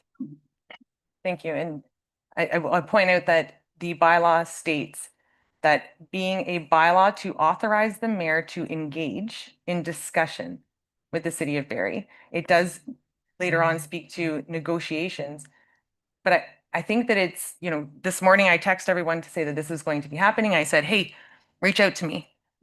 3 members of council reached out to me, including Deputy Mayor. My intentions I think are just making very clear, it's not to mislead. It's not to do anything other than go get the information. We've had many, many questions at this table for over 2 years because we don't know what we're talking about. We always say, well, we don't know what they want. Well, let's go find out. Bring it back to council, and then we can have fulsome discussions about how we move forward. Because right now, as we saw in the first phase of the Hempson report, that came back and it was very, very centric. Now, Hempson is 100% engaged by the city of Barrie, funded by the city of Barrie. And if last time when the county and the Oro and Springwater all had a vested financial interest in that report and it still came back with exactly what I think is not exactly, but with what the city of Barrie wanted it to say, I think it's our responsibility to get in front of the facilitated process, work alongside. It's not costing us anything to stay on the facilitated side. The results are going to be what that consultant has a responsibility to someone. We need to go and negotiate with the city of Barrie. That's why I think we should go and get these. I'm going to follow up with Councillor Moore, and then move on to Councillor Fisher. Thank you. Just quick. So, I work all day and I was very busy today, so I did not have a chance to reach out. And of course, that email arrived at whatever time this morning, and it did use the word negotiate. So that's what threw me. And secondly, I'm not sure that our best position is to ask the city of Barrie what they want. I actually want to ask Springwater residents what they want. I really don't care what the city of Barrie wants. And, if they come to us with an unjustified ask, I need to be able to prove that that's an unjustified ask. I need data, which we don't have yet. I need our WSP report, which will come out at the end of this month. And I think we have found a made in Springwater solution that serves our residents and keeps our township whole. I have voiced my opinion on this all along that I'm not supportive, but I also will say that I think to negotiate is really not in good faith. Sorry. Thank you. And seeking advice and speaking with Mayor Dolan of Innisfil, her advice was to be at the table and not to sit back and wait for the province to come down and end up with nothing. Counselor Fisher? Well, yeah, I don't agree with one individual from council going to, we can call it a discussion, but we've also, yourself have used the term negotiation. So I don't believe it's the best way to go about it. I also believe that we haven't consulted the public. We're sidestepping council and we're sidestepping the public as well.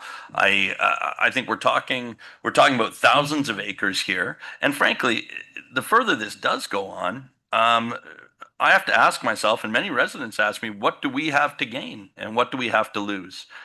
And as time goes on, I just feel that there's no reason. And I know that the province, it's always the province is the hammer that's going to come down. Well, in effect, they sort of have with mayor's powers, and maybe that's their game. But I don't agree with one person going forward to negotiate and discuss this. And frankly, we all bring different talents to the table. But I think we have to ask ourselves, if they want to make an offer, right? That's their prerogative to do so. But for us to be seeking out an offer, for us to be seeking out what they want to take from us, I don't see a point. I don't see why would we want to pursue that. I always use this analogy. I'm from the car business. I don't go negotiating to buy a new car when I have no intention to buy it. So what are we going to this table for? And and frankly, I see Alex Nuttall proclaiming that he's going to put a conservancy around Little Lake. Well, that's spring water. That's not Barrie, right? So he's shown us a map, and I know it's enclosed. I guess it's been out there in the public too. That's a significant amount of spring water that they want. And I've yet to hear anything that we would gain from it. So I don't agree with it. I don't agree with one person going forward we can call it a discussion. We can call it a negotiation. It's not the way that I would tackle it. So I don't agree with it. Turn to other members of council. Counselor Garwood? Thank you, Mayor Coughlin. I understand both sides of the coin here, but I also know this shouldn't be a surprise. And why I say it shouldn't be a surprise is the mayor, myself, another member of council have been consistently saying for the past year or more that we should be a part of a discussion, be at the table. We talked about there wasn't a table, and then there is a table, whatever, talking about the past. Regardless, we should be a part of the discussion. Doesn't mean a deal is being made. It doesn't mean we talk about data and collecting data. Yes, I don't know what the city of Barrie wants. We see these maps in multiple 100-page reports, and it's a highlighter across the edges of spring water. Let's get some more specific information. And there is data out there. Hempson has a multiple 100-page report that has been made available, from what I understand. I also see this as an avenue to significantly include the public. We should never be making a decision of this magnitude without having an audience full of people, an inbox full of people, and multiple phone calls. We have a town hall next week here in this building. A great opportunity again for folks to come in and share their concerns, their thoughts, their support, whatever it might be. But again, my hope would be from these discussions, information comes back to this table. This table discusses it. Maybe strong mayors is not even required. Maybe something comes from it, while also providing an opportunity for the public to provide their feedback and for this to be transparent. We talk about timing. Multiple members of this council, including myself, often get frustrated around the lack of expediency and items in regards to municipal projects. Well, folks, we've been talking about this for 2 years coming up on, and we don't have another 2 of this council left. So if we want to make a decision or be at the table to gather the information and ensure that we don't end up like some of these municipalities who walk away with nothing. None of us know what the province is going to do. Some agree that they're going to do something, some agree they're going to do nothing. None of us know that except Minister Flack and Premier Ford. They know what's going to happen. If we look at historical trends, we can follow that information, we can follow that thread and say the province is probably not going to sit around forever on this matter. That's an a best guess at best. But if we have some information, then we can discuss it. I would rather sit here and respectfully battle it out back and forth for a couple hours on the facts, on what Barrie wants, on what we can get. We all want to keep Springwater whole. That's not a political line that we get to use. No one wants to give an acre of this municipality to anyone else. Understanding that, yes, we do not own these lands. They are not our lands. But at the same time, we were elected to make the difficult and uncomfortable decisions and have these discussions in what is best for the corporation and the 25,000 plus taxpayers and growing. So all I want to see is information come back to this council for us to be able to make a decision or not, and or ensure that our public is engaged. Councillor Alexander. Thank you, Mayor Coughlin. So again, it's just, to me, it's the way you look at it. We are part of the discussion. I actually feel we are, of the four of us, of the four groups, we're the only one that has actually followed the rules, stayed on course with what the province asked us to do. Again, my worry more is, if Barrie knew what they wanted, why haven't they come and asked us? They asked us they gave us a proposal at the very beginning.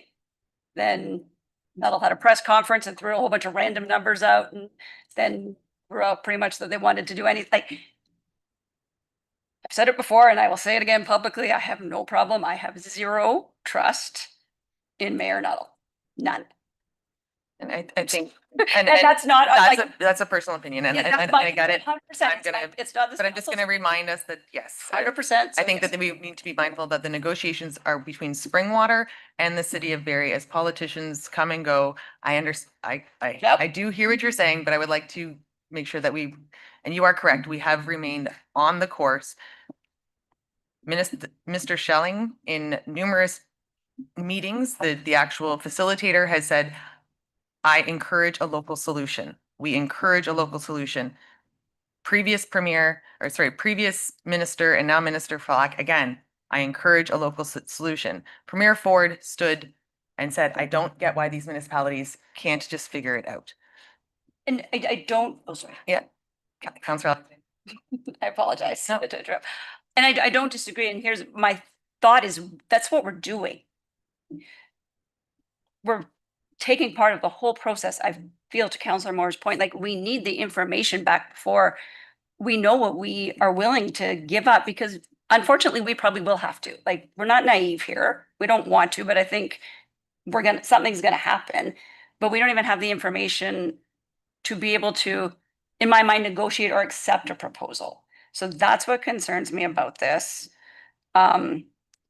I think when we speak about public consultation, what I would like to see is an actual public meeting about this, not at the town hall, not with, it's great that we do have members that come out and pay attention and care and sit through many hours of us talking up here. But I think just a specific public consultation about this would be helpful for our residents. And yeah, my biggest concern, and I get everybody on the side says, get it done. We want a local solution. To me, we're moving towards a local solution. What they're saying to us is get it done behind closed doors. And I'm not okay with that.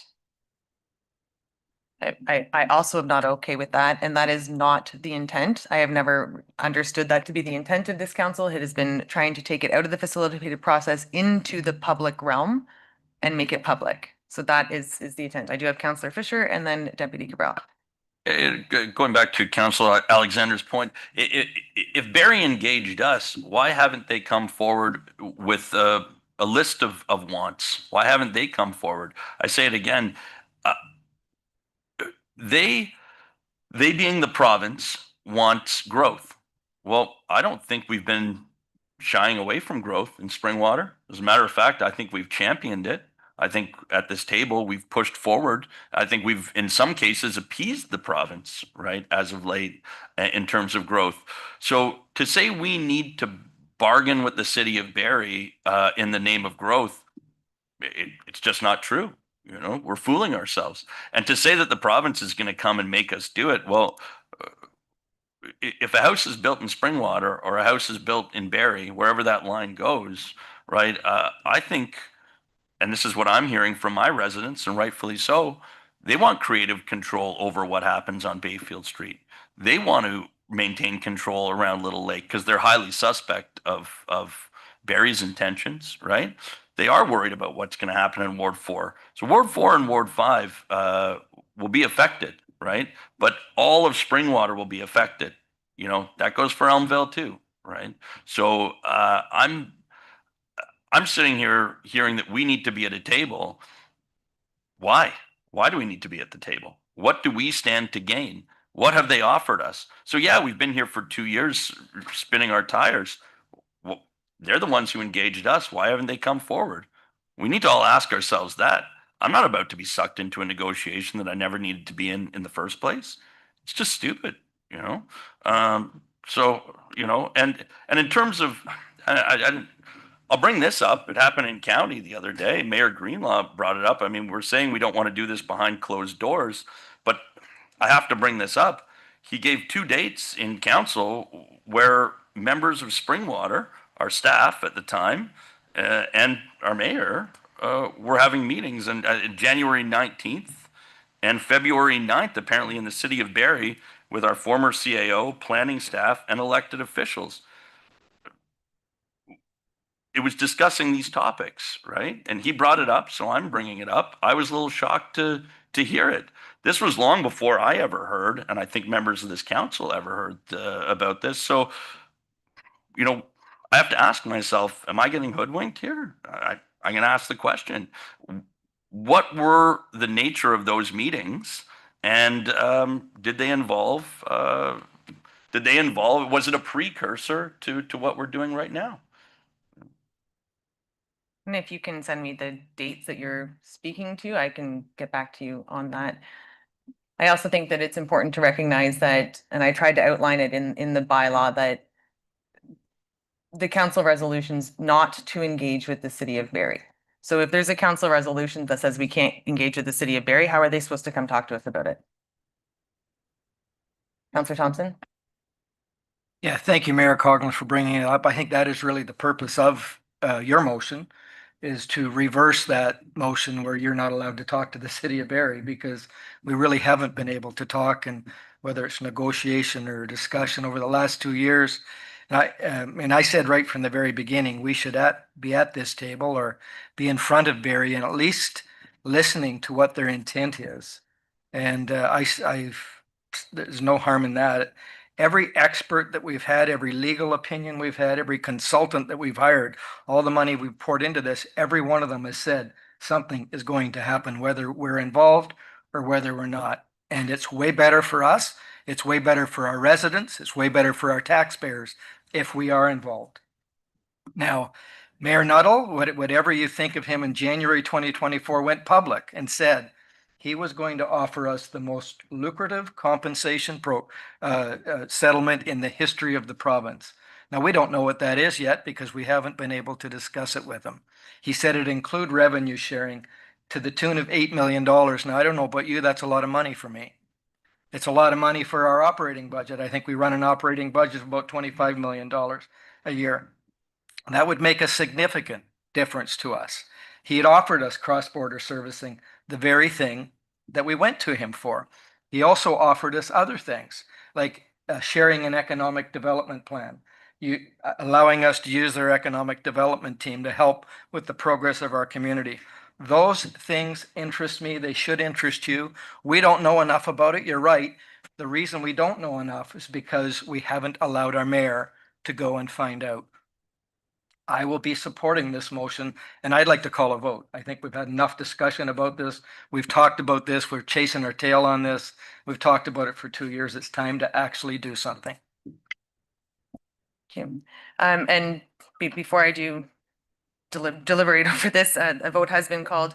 I'm going to ask that whether I have to call a recorded vote all the time, but I think that it's important as part of the transparency the clerk will have to post this to our website, and I think it's important that we have the recorded vote as part of it. So if we can just, I don't want to amend our procedural bylaw, but if council can anticipate that we will be having a recorded vote on anything that has to do under this section of strong mayors. Is this incredibly relevant? Because if you go one more time, then everybody's going to want to go one more time. The vote has been called by Councillor. Just clarification. Shin. Actually, too, cross-border servicing was always conditional on giving up land. That's the very first thing that happened. And secondly, I just wanted to, I'm not even going to go to CA O'Haran because I was going to bring up the St. Thomas border adjustment there, and it was way more than $8 million. But last piece here is, last week we were staying the course. We were following the process. This week we're not. And if that's the way it's going to be, that's the way it's going to be. But I've at least let folks know that, I'm not in support for the reasons that I gave. And the vote has been called and a recorded vote. Clerk Marshall. Thank you, Mayor Coughlin. Recorded vote has been called on the mayor's proposed bylaw. When I call your name, please state yes or no. Councillor Garwood? Yes. Councillor Alexander? No. Councillor Thompson? Yes. Councillor Moore? No. Councillor Fisher? No. Deputy Mayor Cabral? No. Mayor Coughlin? Yes. That vote carries on a 1/3 vote. This time we're moving on to our confirmation bylaw. Mover and seconder for the confirmation bylaws, please. Deputy Cabral, Councillor Garwood, that bylaw 2025-041 to confirm and adopt the proceedings of council at the regular meeting held on May 7th, 2025, listed here and be signed and sealed by the mayor and clerk. All those in favor? That has carried. A mover and seconder to adjourn the meeting, please. Councillors Thompson and Moore, that the regular meeting of the Township of Springwater does now adjourn at 10:23 p.m. to meet again on regular meeting on May 21st, 2025 at 6:30 p.m. All those in favor? And that has carried.